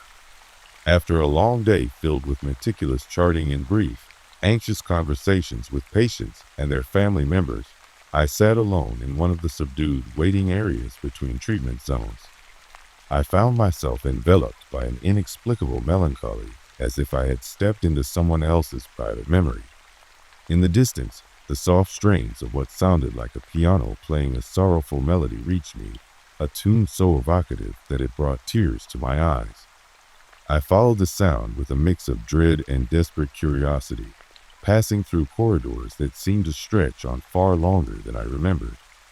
At the source, I discovered nothing more than a spare break room with peeling wallpaper and a solitary, dusty window. Yet, as I lingered there, the haunting melody grew louder, each note resonating with the heartbeat of long-forgotten souls. I soon became convinced that the music was not produced by any ordinary means. It was as if the walls themselves were singing in a language of loss, a lament for the lives that had passed by unnoticed. In the following weeks, the mysterious occurrences escalated, and so did the intensity of my introspection. The voices in the unit grew bolder in their insistence that I needed to remember, to acknowledge something that had been buried beneath years of forgetfulness and negligence. I started to document every occurrence meticulously, logging every whisper, temperature drop, and shadow that moved in a way that defied the predictable rhythms of the night. What began as academic curiosity slowly transformed into an obsession, a need to unravel the hidden tapestry woven into the fabric of the hospital's history. I reached out to some of the long-standing nurses and administrative staff who had worked through multiple eras of the institution. Their recollections were as fragmented as they were vivid, stories of patients lost in bureaucratic limbo, of care deferred until it was too late, and of quiet acts of heroism buried beneath the avalanche of modern technology. In hushed conversations during breaks, they recounted events that were seldom spoken of in the harsh light of day. Their words painted a picture of a healthcare system that, in its relentless pursuit of efficiency and sanitized professionalism, had inadvertently discarded the most vulnerable among us. These conversations, often laden with the raw emotion of personal loss, were as compelling as the spectral hints that visited me during my shifts. One evening, as I was completing my rounds with a growing sense of purpose and trepidation, I encountered a moment of surreal confrontation that would forever alter my perspective on what I had been witnessing. I was returning from a particularly long examination of a patient in a dimly lit room, where I had found evidence of neglect hidden beneath layers of bureaucracy and sorrow, when I noticed a figure standing motionless by the far end of the corridor. At first, it looked like one of the elderly patients, but as I moved closer, I realized that this figure did not belong to any living body I knew. The person was translucent, dressed in clothing reminiscent of a bygone era, with eyes that seemed to flicker with both hope and despair. In that split second, the weight of countless untold stories pressed down on me, and I recognized with a jolt that I was face to face with a spirit tethered to these grounds. I recalled the name of a patient I had read about in one of the old files, a young woman who had succumbed to a tragic illness, her pain and pleas stifled by the sterile walls of the hospital. As I reached out with trembling fingers, the apparition slowly dissipated, leaving behind a lingering chill and a profound sense of responsibility. I felt as though that ghostly presence had entrusted me with this sacred duty of bearing witness to the truths that had been hidden away. In the days that followed this encounter, the unit seemed to hum with an almost imperceptible urgency. The wind in the ventilation ducts sounded almost like soft sighs, and the overhead lights cast flickering patterns that danced on the walls like ephemeral memories. Every detail, every sensation, took on a heightened significance as I began to piece together not just the individual narratives, but a broader tapestry of systemic indifference and sorrow. I started to believe that the nocturnal phenomena were a collective outcry, a desperate attempt by forgotten souls to reclaim their rightful memory, to force the living to face the cost of neglect that they had so comfortably absorbed. I would sometimes find myself sitting quietly in a corner, notebooks open and pen trembling in hand, trying to capture the essence of those fleeting moments. Each scribbled note and hastily recorded observation felt like a plea for the past to be acknowledged and for the present to learn from the silent errors of history. Gradually, the unit revealed not just its ghosts, but also the hidden intricacies of its own existence. One humid night, while I was examining a file that detailed the final hours of a patient whose story had been buried under layers of official reports, I noticed a detail that sent shivers down my spine. The records hinted at a network of oversights where critical warnings were drowned out by the clamor of modernity and the relentless pursuit of statistical success. It became painfully clear that the tragic fates of many patients were not isolated incidents, but part of a broader pattern, a pattern of systemic abandonment and clinical detachment. Even as I documented these findings, an eerie silence would descend on the ward as though the very building was holding its breath in anticipation of the truth being laid bare.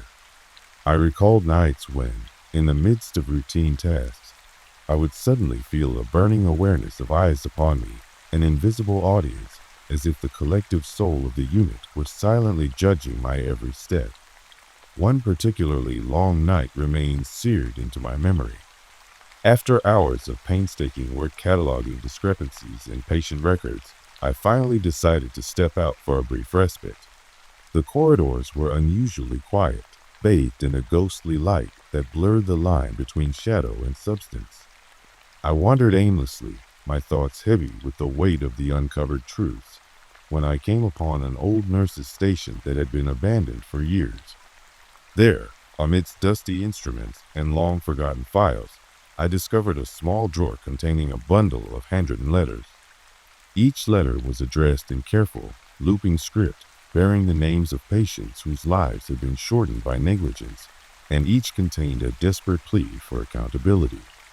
I sat there for what felt like an eternity, reading every word until the anguished cries and silent promises of these letters intertwined with the quiet rhythm of the night. The documents served not only as a record of past misfortunes, but as a tangible connection to the souls who had once wandered these halls, their voices now echoing in the footsteps of a resident doctor determined to carry their message forward. Over the following weeks, the spectral manifestations grew more deliberate in their presence. I began to sense a duality in the experiences. On one level, there was a haunting melancholy of the unit, a palpable feeling of loss and regret that seemed to hang in the air. On another level, the encounters took on an almost interactive quality, as though the very essence of the past was attempting to communicate with me directly. I recall an instance when, during my routine checks, an old bedside clock began to chime softly at odd intervals. Every time it struck, I heard a fragment of a whisper, a single word carried on the wind, barely audible yet full of meaning. In one such moment, the word "remember" resonated deep within me, stirring emotions that I could no longer ignore. It was as if every creak of the floor, every soft flutter of a curtain, was a deliberate reminder that the past was demanding recognition. In the midst of these escalating mysteries, I found my work becoming more than a mere duty. It evolved into an impassioned quest for redemption. I began reaching out to the families of former patients, piecing together recollections that provided crucial insights into a history many had forgotten. Their grief was palpable, laced with the raw anger of loss, and yet it was tempered by the hope that our stories, when shared, could lead to change. I compiled a silent dossier, a mosaic of records, letters, recorded whispers, and my own eyewitness accounts, each piece a testament to the neglected souls of the unit. Every new discovery filled me with a searing determination that overrode the creeping dread of working alone in the dead of night. I found myself growing increasingly isolated as the relentless pace of my investigations took a toll on my emotional well-being. The hospital corridors no longer offered the transient refuge they once had. Instead, they now felt like the confines of an unseen prison, their edges lined with the specters of the past. There were nights when I would lie awake on the hard cot in the on-call room, the silence punctuated only by the distant sound of my own breathing. In those moments, my mind would replay the ethereal symphony of murmurs and half-formed words, the urgency of a long-dead voice trying to break through the dam of time. I questioned my own sanity, wondering if I had become so enmeshed in the mysteries of the night that I could no longer distinguish between the real and the spectral. But even as the psychological toll mounted, I could not turn away from the truth that beckoned from the shadows.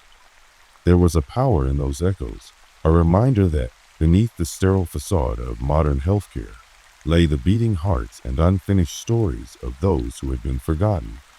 It was a sobering realization that forced me to confront my own vulnerabilities. The silent toll of sleepless nights, the haunting weight of unspoken regrets, and the bitter realization that sometimes the most significant battles are fought not with scalpels and prescriptions, but with remembrance and accountability. One fateful night, after a particularly grueling shift that left me physically drained and emotionally raw, I found myself once again in the quiet solitude of the unit's central corridor. The atmosphere was thick with an almost tangible presence, and I knew instinctively that I was not alone. As I walked, the temperature around me began to drop gradually, and I could see my breath forming small clouds in the cold air.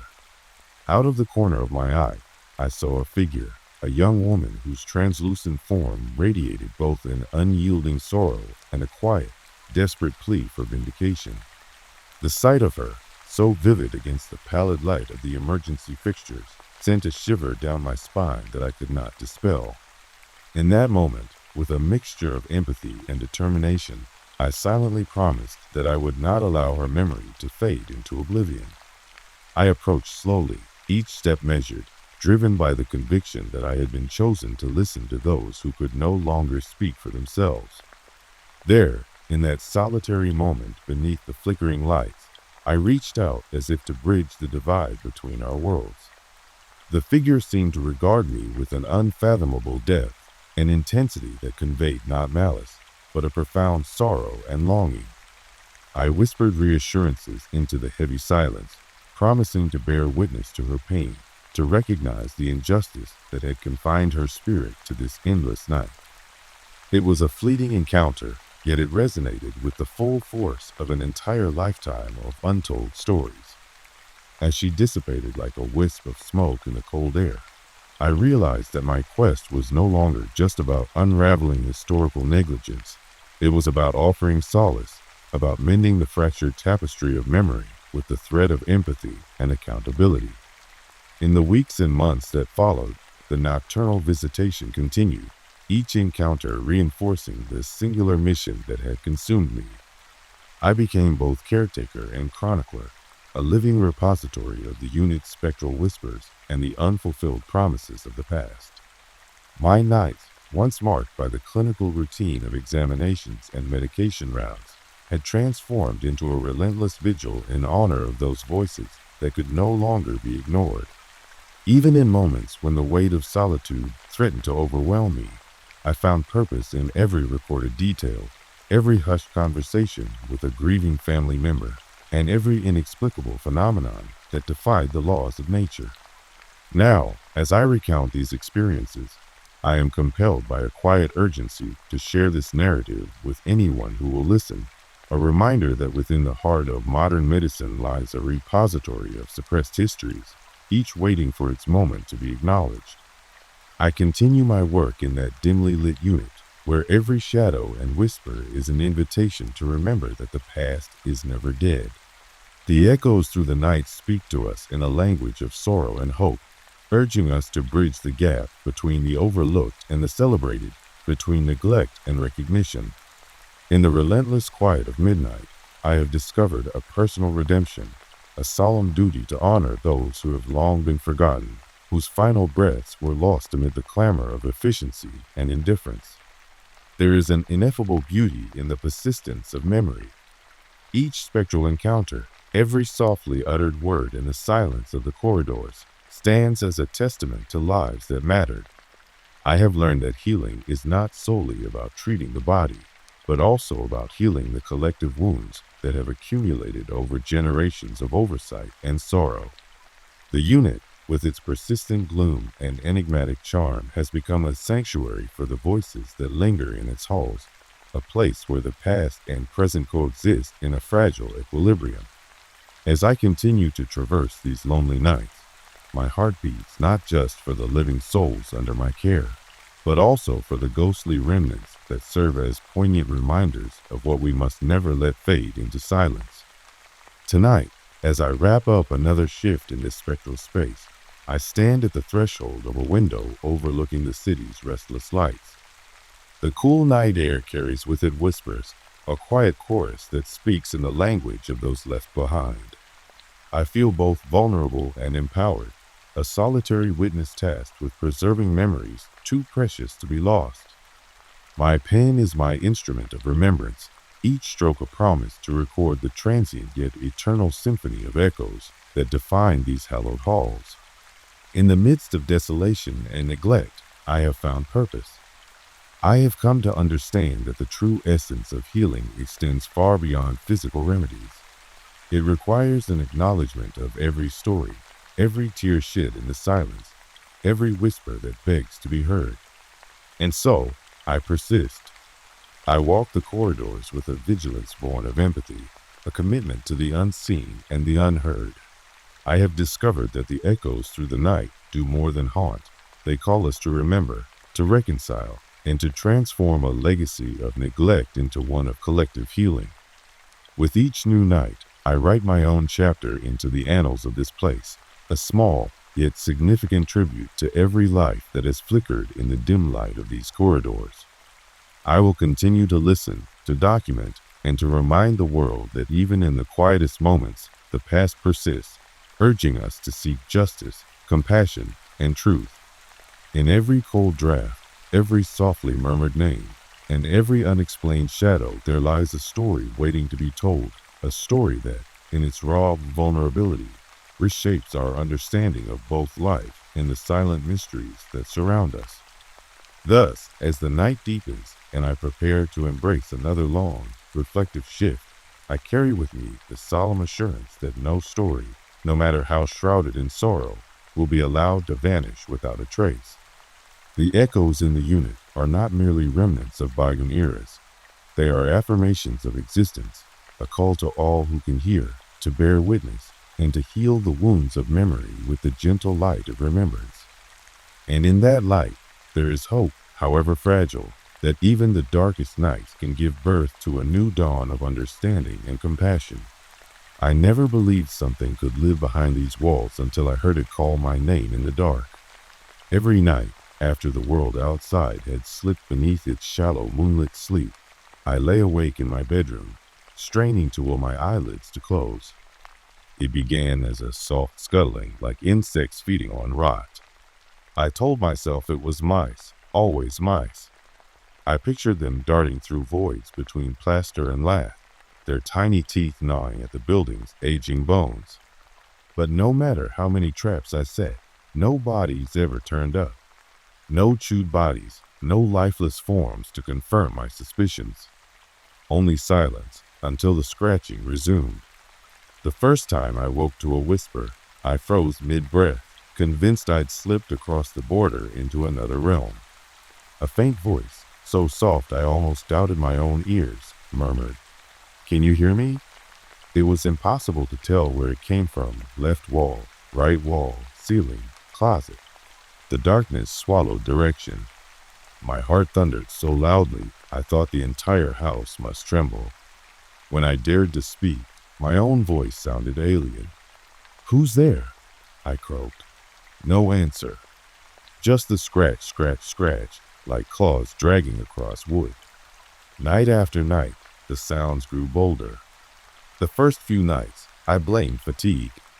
The next week, I moved my reading lamp closer, thinking the beam would banish phantom noises. Instead, each glow of light seemed to embolden them. Scratches became taps, taps became thumps, thumps became heavy breathing, low rasping that echoed inside my skull. I started wearing earplugs, piled pillows over my head, pressed my palms so hard to my ears I thought I'd crush myself. Still, I heard it, a wet, deliberate rasp that slithered inside my mind.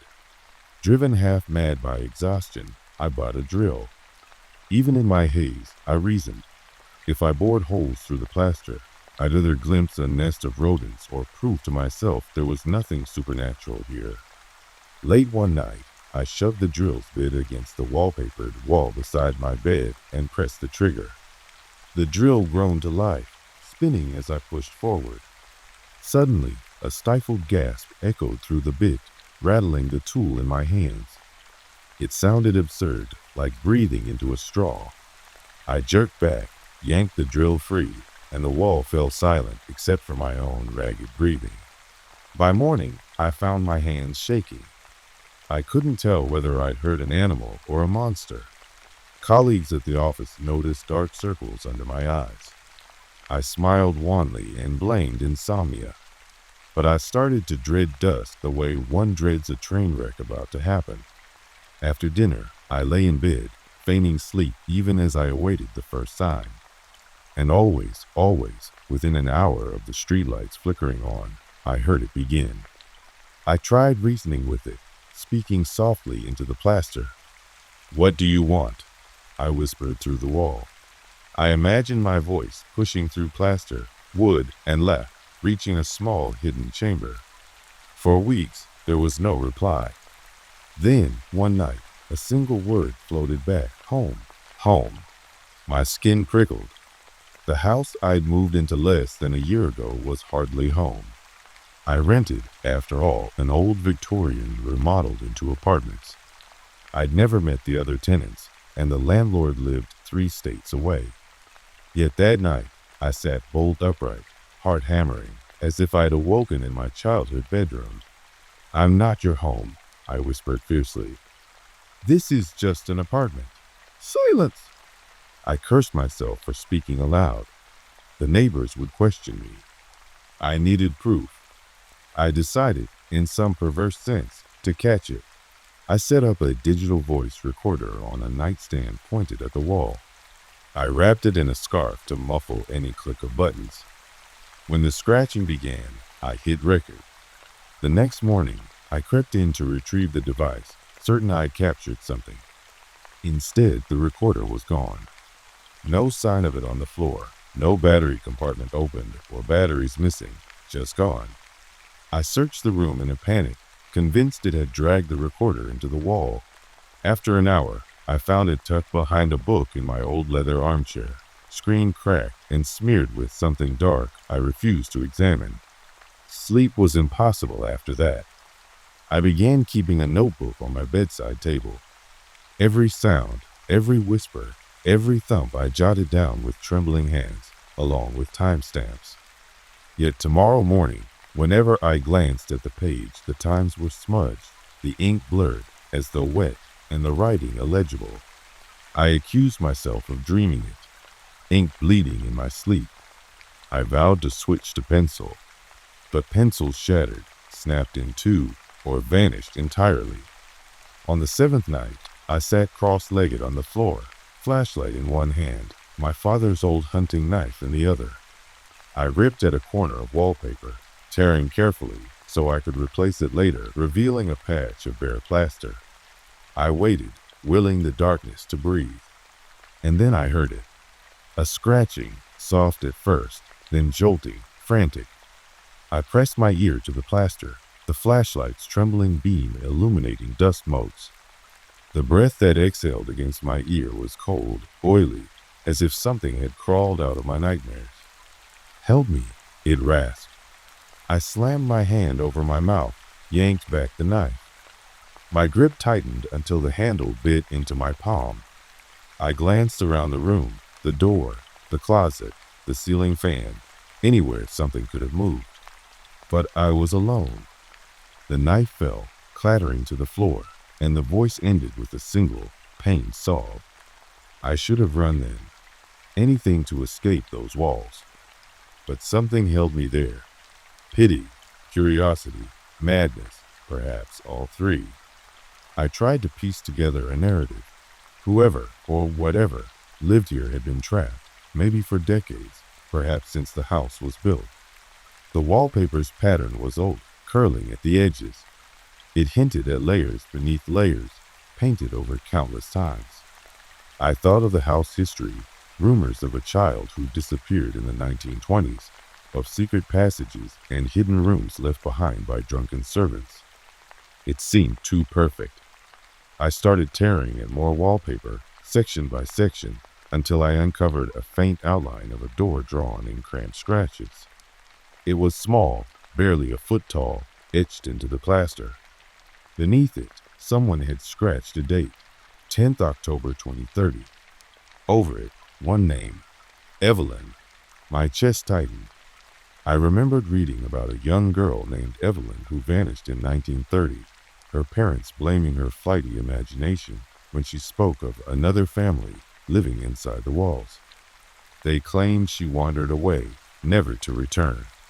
Her case went cold. The house eventually sold, repainted, renovated, but the house stayed. She never came home. My breath caught. I ran to my laptop and searched Evelyn Wall's 1930 disappearance. The first result was a forum post from a local history enthusiast. He wrote that the house had a hidden dollhouse replica built for Evelyn by her father, down to the smallest detail. When Evelyn stopped speaking, he died of heartbreak.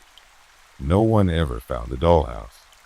Some believed Evelyn, an only child, wandered into a secret passage and was never rescued. The house stood abandoned for years after. I stared at the photo in the post, a peeling wallpaper that matched mine exactly. I sank to the floor, mind racing. It couldn't be coincidence. The scratching continued outside my apartment too, in the bedrooms of other tenants, always dismissed as plumbing or settling pipes. None of them reported whispers or voices though. Why had it chosen me? I felt a pang of guilt. How many nights had Evelyn waited for someone to find her door? For someone to let her out? My insomnia transformed into dread. I barely ate. I haunted the edges of wakefulness, eyes fixed on the walls. When morning came, I washed out my mouth and told my reflection to hold up until tomorrow. My reflection didn't answer. On the 10th night, there was thunder and rain battered the windows. I lay in bed, staring at the ceiling, listening to the storm. For the first time, the voices beneath the plaster paused, as though the presence behind them was watching, waiting.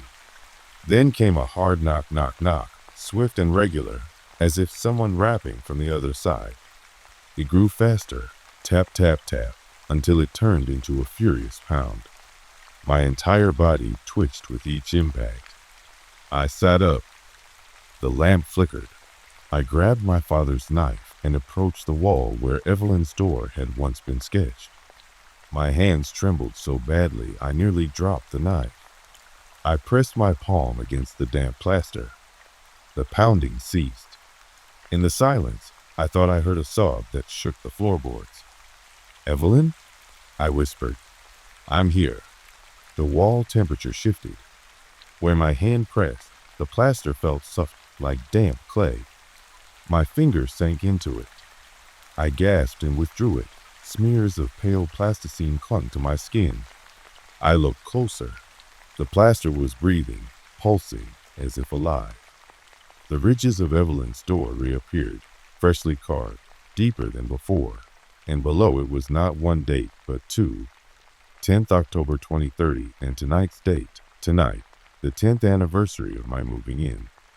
In 5 years, on this same date, she would open the door herself. My heart hammered. I stumbled backwards, slashed at the air with the knife, as if threatening a phantom. The plaster smoothed out behind my back, erasing the door. But I heard it, a gentle click, like a lock unlatching. And then, just beyond the wall, something moved. I could almost see the hinge turning. My breath left me in a ragged gasp. I bolted for the window, flung it open, and lunged onto the fire escape. Rain sluiced down my hair. I stared back at the apartment window, revulsion knotting my stomach. Whatever was behind those walls Whatever was Evelyn would be waiting for me when I returned. I didn't sleep that night. I stayed on the fire escape until dawn, cold and soaked. I could still hear the soft scratching from within my own skull, an echo of the voice that called my name. When the building manager finally found me at sunrise, I barely heard his questions. I handed him my keys and left without looking back. 2 days have passed since I moved into a new place. It's smaller, newer construction, drywall, metal studs, no lath or plaster, or so I thought. I taped the seams and painted over every wall by daylight. No more peeling wallpaper, no more hidden doors. The echoes of Evelyn's voice still haunt me in the quiet hours before sleep. I'm terrified that tonight, when the clock strikes midnight, I'll hear that same click from behind a wall that should be solid. I'm terrified she'll come back and find there's no place for her anymore. But sometimes in the silence, I swear I feel nails scratching at the back of my head, as though Evelyn is right behind me, desperate to be seen, desperate to go home. And I have nowhere left to run. I never believed in ghosts until I saw her standing right behind me in the mirror, fractured moonlight outlining her rib-thin frame and eyes wide with horror. I had moved into the old Edwardian townhouse 2 months ago, charmed by its tall ceilings, stained glass windows, and the antique oval mirror hanging above the fireplace in the parlor. From the moment I unpacked, the mirror fascinated me. It was too ornate to be modern, its gilded frame carved with twisting vines and half-hidden faces that seemed to leer when I wasn't looking directly at them. My friends joked that it looked like a portal, but I laughed it off. After all, I wasn't the kind to lie awake at night, worried about demons. That changed on the third night after daylight savings time. I'd gone to bed early, exhausted from moving boxes and scrubbing years of dust from every molding. At exactly 2:37 a.m., my eyes fluttered open. The house was silent.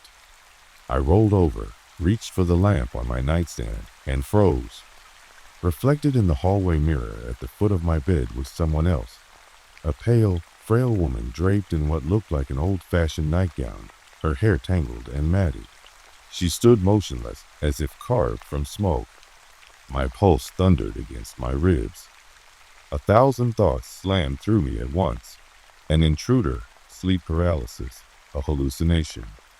I blinked, and she was gone. I convinced myself it was exhaustion. Desk deep in paperwork, I chided myself. Logical explanation, overwork, shadows. I stopped sleeping with the hallway light off, leaving a soft glow that banished all but the closest corners into darkness. The presence never returned in my bedroom, but the parlor, where the mirror hung, called to me. I began taking my laptop and coffee into the parlor each afternoon, working at the small desk facing the mirror. I told myself I needed the sunlight, the change of scenery. Whenever I glanced up, I'd catch the mirror's surface quivering, like ripples on water. But there was no breeze, no draft through closed windows. Once, my reflection hesitated as I raised a hand. My mirrored arm paused a fraction of a second before moving. I stared. The glass winked at me, and I turned away, heart pounding. By the time I noticed my reflection playing out tiny variations, smiling a touch too late, tilting its head when I stayed still, I was too afraid to leave the parlor. I convinced myself I was losing my mind, that lack of sleep was warping my senses. I started keeping a notebook beside me during the day, jotting down every oddity. Mirrored eyebrows raised 0.3 seconds late. Reflections mug half-smile fades. But when I looked back, my scrupulous notes had twisted into jagged scrawls, ink smeared as if someone had rubbed it with damp fingers. The words were wrong, not what I'd written at all. I stopped recording. I stopped smiling at the mirror. At night, I taped over the glass with black trash bags, securing the edges with duct tape in a spiderweb pattern. If the threshold to another world existed, I refused to look. Sleep returned, but dreams clawed at me, visions of water-logged rooms, faces pressed to glass, lips mouthing silent pleas. Every time I woke, I felt the warmth of someone's hand cupping my own, only to find empty sheets. 3 days ago, I came home to find the trash bags torn down. The mirror stood fully revealed, my reflection staring back, pale and unblinking. My heart lurched. I reached out to confirm it was me. My fingers brushed the cool glass, and the reflection did too. But the eyes that stared back were too dark, hollowed, and in them lay a dreadful intelligence. I yanked my hand away and left the room. That night, I dreamed of a door, a low, arched door carved into black marble, set into the floor of the parlor. I knelt and reached for its handle. Cold metal, slick with moisture. As I opened it, tendrils of shadow coiled upward, the mirror's surface rippling like disturbed water. I heard a woman gasp at last. Then I woke. Bleary-eyed, I stared at the ceiling. Moonlight edged the curtains. My phone read 3:14 a.m. I sat up. Something tugged at me, an urgent tug at my chest, drawing me toward the parlor. I tried to resist, but my feet carried me down the hall. The mirror made no sound as I stepped inside. I flicked on the lamp. The glass was still until it breathed. The surface swooshed, and instead of my reflection, I saw the same frail woman from that first night. Her nightgown hung in strips, skin pale as paper. She smiled sadly, as if relieved. Her eyes flicked down to my hand on the lamp switch, as though recognizing my soul in the motion. My blood went cold. "I'm here," I choked out, voice cracking. "Who are you?" My reflection, or her, tilted her head and pressed her palm to the inside of the glass. I found myself mimicking the movement on the outside. When our hands met at the same point, the glass pulsed as if alive. Vertigo spiraled through me. "I am you," she whispered, though her mouth didn't move. The sound slithered into my mind. "I am what you will become." I stumbled backward. "No, you're not me." Her lips curved into a sad smile. "I am.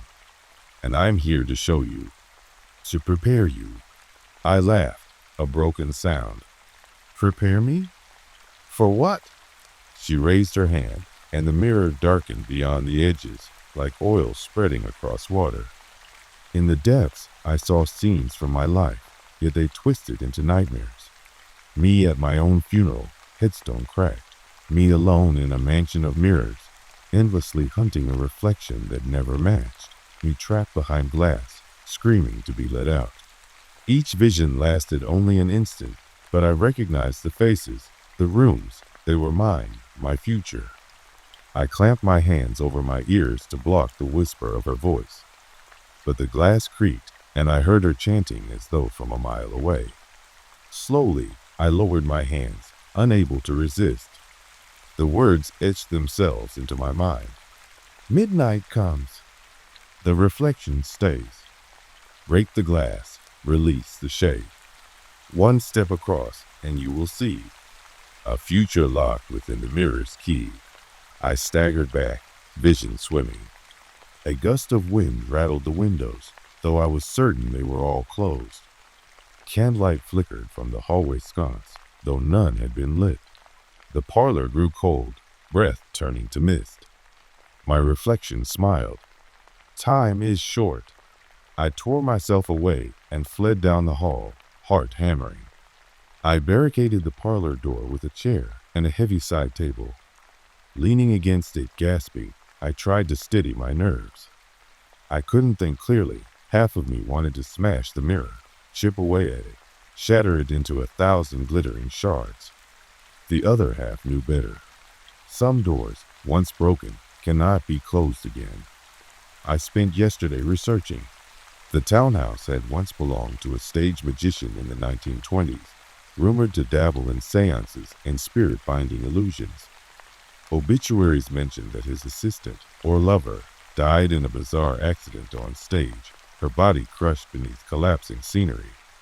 Some whispered the magician trapped her soul in his enchanted mirror, glimpses of her silhouette seen by servants in the dead of night. I found a yellowed news clipping in the city archives, a grainy photograph of that very mirror propped above the fireplace, the assistant's gaunt face white as chalk. By dusk, I knew what I had to do. I returned to the parlor with tools, rubber gloves, a pry bar, industrial cleaner, and blankets. My hands trembled so badly I spilled the can of cleaner across the rug. I almost walked away, but the cleaner ate through the fabric to reveal a faint engraving beneath. A single word carved into the wood paneling under the mirror's ledge. Bind. My jaw dropped. Bind! The word pulsed with power, as if daring me to act. Sweat beaded at my hairline. I gripped the pry bar and knelt. Under the mirror's frame, a slender seam ran between the glass and the wood. If the assistant's soul were bound here, perhaps I could unbind it by reversing the ritual, free her, close the portal, restore balance. But I sensed danger. The reflection had warned me, threatened me. Whatever lived on the other side would not go gently. I pressed the pry bar into the seam and levered gently. The glass creaked, and a face pressed out from within. My face, twisted in anguish, mouth open in a silent scream. I yanked back, nearly toppling over. The reflection's voice echoed. It's begun. I lunged forward, dragging the bar along the edge. The frame snapped free with a crack like a gunshot. I staggered, jarred, my ears ringing. The mirror tilted forward. The assistant's pale hand, fragile as glass itself, slipped from the edge and extended toward me. I froze, tears stinging my eyes. She looked at me with longing. Behind her, the dimensions of the mirror deepened into a yawning void. She whispered, "Help me." I watched her lips form that plea, as mournful as an ocean swell. Everything in me ached to reach out, to touch her cold hand and free her. "I will," I whispered. I knelt and grasped her wrist, pulling gently. The mirror's surface rippled, stretching like liquid silver. I braced myself and tugged harder. Suddenly, a burst of pain shot through my shoulder. I screamed, dropping the pry bar. A web of cracks spidered across the glass. The assistant's eyes widened in shock. My reflection, my proper reflection, the one that looked like me, popped into view at the opposite corner, betraying her by staring at me with tear-filled eyes. She opened her mouth to scream, but no sound came. With a final wrench, the mirror shattered. Shards rained down around me, tipping in slow motion. All at once, the parlor exploded in light. The assistant's hand slipped free. Her body solidified, collapsing to the floor in a heap of pale limbs. I stood, panting, staring at her still form. Then the light winked out. Darkness swallowed the room. I knelt and pressed my palm to her cheek, cold but alive. She stirred, eyes fluttering open, and smiled faintly. "Thank you," she breathed. A tremor shivered through the floorboards. I glanced up. Every shard of glass, every fragment of the mirror was reassembling itself in midair, weaving back into the gilded frame. The wall behind it rippled like water draining down a sink. In moments, the mirror hung whole again, flawless and silent. The assistant gasped, struggling to sit up. Behind her, the new mirror's surface shimmered, and I saw not her reflection, but mine, pale, hollow-eyed, smiling with relief. My reflection raised its hand, beckoning me closer, and in its dark eyes was the promise, "Your turn next." I scrambled to my feet, shielding the woman's fragile body with my arm. "Go," I whispered. "Just go." She nodded, expression frightened. I helped her to the door, praying she would leave this place forever. As I guided her past the threshold, the air turned thick and cold. I heard her gasp, then the echo of her name whispered in terrible pleasure, "Eleanor." I bolted the front door behind her, flinging the bolt and throwing myself against it as if bracing for an onslaught. Silence followed, then footsteps, soft, deliberate on the other side of the wood. I held my breath. The doorknob rattled once, twice, then stilled. I sank to the floor, sliding down until my back hit the door. My heart pounded so fiercely I thought I would burst. I waited until dawn. Then, hands shaking, I crept back to the parlor. The mirror glinted in the early light, perfectly intact. No cracks, no sign of the struggle. On the floor lay the assistant's nightgown, stained and torn, but nothing else. I knelt and pressed my palm to the glass. My reflection stared back, calm, as if mocking me. There was no depth to the surface, no whisper of liquid darkness. It was just glass, untouched, unmarked. And yet I knew it wasn't over. Because somewhere inside that flawless mirror, a piece of me had remained behind, trapped, fractured, destined to become her. I tasted bitterness on my tongue, anger at my own weakness. I had freed her, but at what cost? I left the townhouse that morning and never returned. I donated the antiques, sold the carpets, emptied the attic. I wanted every memory of that place erased. But in hotel rooms and borrowed apartments, I feel its pull. Whenever I wash my hands, blood from a kitchen mishap, a scratch from unloading groceries, I catch a glimpse of movement behind glass. A pair of sorrowful eyes. Maybe it's just a trick of light. Maybe it's my own guilt mirrored back at me. Last night, I dreamed of Eleanor again, standing behind me in a hallway of mirrors, her mouth opening, releasing a howl that filled my chest. I woke gasping, heart pounding, aware of a warm weight at the foot of my bed. My sheets were damp. I flipped on the light, nothing there. Then I caught sight of the bathroom mirror. In it, I saw her, my face, pale and hollow, lips curved in a sad, welcoming smile. I didn't dare move. I watched until the mirror rippled, and she leaned forward, her voice slipping through the glass. "Join me." I closed my eyes, and I heard the click of the door of every mirror in the building unlocking, just for me. I never imagined an alarm could be more terrifying than the silence it shattered. When I first moved into the little brick bungalow at the edge of town, I was charmed by its quaint porch swing and neatly trimmed hedges. Inside, the walls were a pale cream, warm under the sunlit afternoons. I unpacked my life in boxes and hung family photos on the plaster, breathing relief that I'd finally escaped the cramped apartment that had nearly driven me mad. I downloaded a sleep tracker app, setting my phone alarm for 6:30 a.m. each morning. Then I went to bed, confident that at worst I'd wake groggy, hit snooze once or twice, and stumble into the workday. On the third night, something woke me at exactly midnight. My phone vibrated against the nightstand, buzzing like a swarm of flies. I flung an arm out to slap it silent, but when I saw the screen light up with the alarm icon, I froze.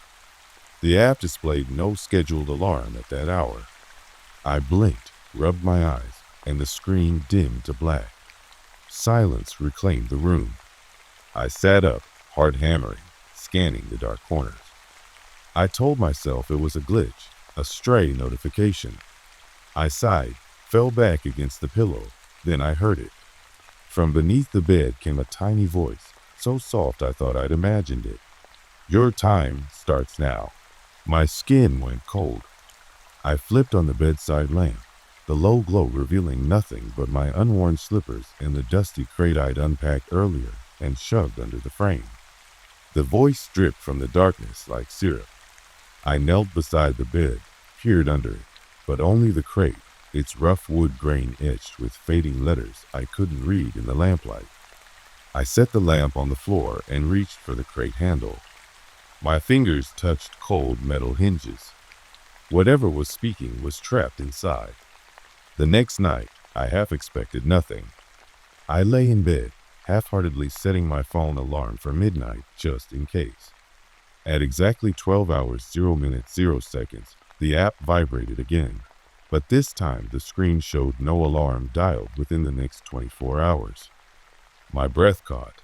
The old-fashioned alarm clock taped to the bottom of the crate ticked up beside me. Its two black hands quivered, then snapped upright at 12. Its bells chimed once, but the sound was hollow, echoing from the crate as though the clock itself were inside. Then the ticking began in my skull, pulsing in time with the clock's backward spin. I ripped the clock free from the crate. Its face was smeared with dust, and the back panel rattled with something loose inside. The hands spun backward, the numbers contorting. I shook it. The ticking slowed, then halted as if frozen. For a moment I heard nothing but my panicked breathing. Then, from the crate, the latch clicked. My entire body froze. I stared at the crate's lid, expecting it to burst open, but it remained shut. The clock's hands jerked back to 12, and the bells chimed twice. "Your time starts now," the voice whispered again, this time so close I felt warm breath on my ankle. I ran to the living room and threw the crate onto the couch. I pressed my ear to the wood. A rasping breath hissed against my skin, and the crate vibrated as if struggling from the inside. My heart felt lodged in my throat. I jabbed at the crate with a screwdriver, pried at the seams, but the wood held fast. Whatever was inside was strong. I backed away until I hit the hall wall, sliding down until I sat on the floor, trembling. I listened as the clock's chime faded into the darkness, and the house fell silent once more. Daylight offered no relief. I stuck a post-it to the crate reading, "Do not open," and taped it shut with duct tape. I considered calling a locksmith, a handyman, anyone to remove the hinges and free whatever was trapped. But I dreaded seeing what might crawl out. I worried that if I freed it, I would be releasing something that sized me up as prey. At work, my coworkers noticed my jittery glances at windows and the way I flinched at sudden noises. I lied that I was having electrical problems. They nodded sympathetically, but never offered help. That evening, I bought a digital voice recorder and left it on the coffee table facing the crate. I set my phone alarm for midnight again. I taped the recorder's playback button, muffling its clicks, and curled up on the couch with the blanket covering my head. At midnight, my phone buzzed. The recorder's little red light blinked on its own before the crate shook violently. The recorder tumbled off the table. Papers scattered. I winced at the sound of heavy breathing resonating through the room. The recorder light blinked brighter, then dimmed. When I dared to look, it was silent and still. I pressed stop, unwrapped the tape, and played it back. Static! A high-pitched whine that made my ears ache. Then a whisper, "You can't hide." It crackled and warped, then went silent. My blood ran cold. Night after night, the pattern repeated. My phone alarm buzzed at midnight. I jolt awake. The crate rattles. The clock chimes. The voice beckons. I stopped sleeping. My eyes burned, head pounding, but I dared not close them. I emptied the medicine chest of sleeping pills, popped one, hoping to dull my senses. I dreamt of tinny bell chimes and saw faces pressed to the crate slats, pale lips, dead eyes begging to be let out. I woke each time at 11:58 p.m., heart racing, tongue cottony. On the seventh night, I decided to face it. I lined the hallway with lamps so there were no shadows. At precisely 11:50, I crouched before the crate with a crowbar, my phone in one hand, the recorder in the other. The clock under the crate ticked backward in ominous beats. I pried at the lid. The wood cracked. My knuckles whitened. I heard something shift inside. At 11 hours 59 minutes 30 seconds, I yanked the lid free and the crate exploded open. A figure lunged out, colliding with my chest so hard I flew backward. I hit the wall, wind knocked out of me. A woman lay panting on the floor. Her hair was soaked, dripping water onto the rug in little puddles that hissed like steam. Her nightgown clung to her pale skin. Her eyes were wide and panicked. She stared at me, mouth working, but no sound came. Behind her, the crate quivered on the couch, its back panel loose. The old clock perched on top spun furiously, hands at odds. I scrambled to my feet, backing away as the clock's bells rang out in rapid staccato, each chime a stab in my chest. The woman pressed a wet hand to the floorboards, pulling herself upright. She looked at me, fear giving way to pleading. I realized the voice wasn't coming from the crate now. It was coming from her own mouth. "My time is up," she croaked. Her voice was an echo, metallic and distant. She staggered toward the front door. "I need." She clutched her chest as if her heart had seized. She looked back at me, tears in her eyes, then turned the knob and slipped out into the night. I slammed the door shut, fumbling for the deadbolt. The last thing I heard was her whispered "thank you," followed by the click of her footsteps fading away on the porch. I collapsed in the entryway, shaking. The crate lay empty behind the sofa, the clock silent at 12. I thought it over with trembling logic. How had she gotten in? How had she been trapped in wood beneath my bed? I checked the crate, no secret compartments, nothing but rough planks and nails. The recorder lay at my feet. I pressed play. A hollow voice, then her raspy whisper, "Your time starts now." Terror gripped me anew. If her time had ended at midnight, then mine began. I raced to the window, but the street was empty, bathed in yellow lamplight. I tried to call the police, but my phone wouldn't dial out. It buzzed and clicked, then showed no service. I pounded the handset against my palm until the screen cracked, then threw it aside. Sleep was impossible. I moved the crate to the dining room and taped black plastic backs over every window and door. I set chairs and tables in front of them, creating a barricade. I double-checked the locks on the front and back. Then I waited. At 11:45 p.m., I sat in the dark dining room, knees drawn to my chest. I could hear the muffled tick-tock of the clock somewhere, though I knew it had ceased. The house seemed to hold its breath. At 11:58, I felt a breeze brush my cheek, even though every opening was covered. It carried the faintest scent of rain and something metallic, like blood. My ear pressed to the wall. I heard whispers in languages I didn't know, layered and overlapping, rising into a chant. The clock resumed, deep within the walls. Ding, ding, ding. My blood froze. My foot tapped in time. Then the chant crescendoed, followed by a terrible silence. At exactly midnight, a single chime rang out from the wall behind me, so clear I felt it in my spine. Then the door I'd locked from the inside began to rattle shake as though pounded from the other side. The plastic tore. Chairs toppled. The hinges creaked. I bolted from the barricade toward the back door, but the front began to open. Wide-eyed, I ran into the hall where the crate had been, now empty and lifeless. The woman. No, the thing that had worn her skin. Her body lay collapsed on the floorboards in glistening beads of what looked like water and oil. It seemed to dissolve, a pale shape spreading into the wood. The spot where she'd fallen rippled like a disturbed pond. Each chime echoed through my skull, one after another, faster and faster. I heard her voice in my ear, whispered so close I felt warm breath against my neck. "Your time." The front door swung open, and a figure stepped through the threshold. My limbs froze. In the dim lamp glow, I recognized the woman, but her face was too long, her limbs too angular. Water dripped from her hair, pooling at her feet. Her eyes were black windows, empty.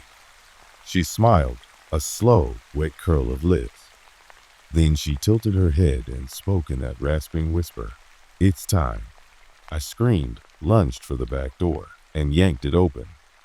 Rain poured in. Lightning flashed across the sky.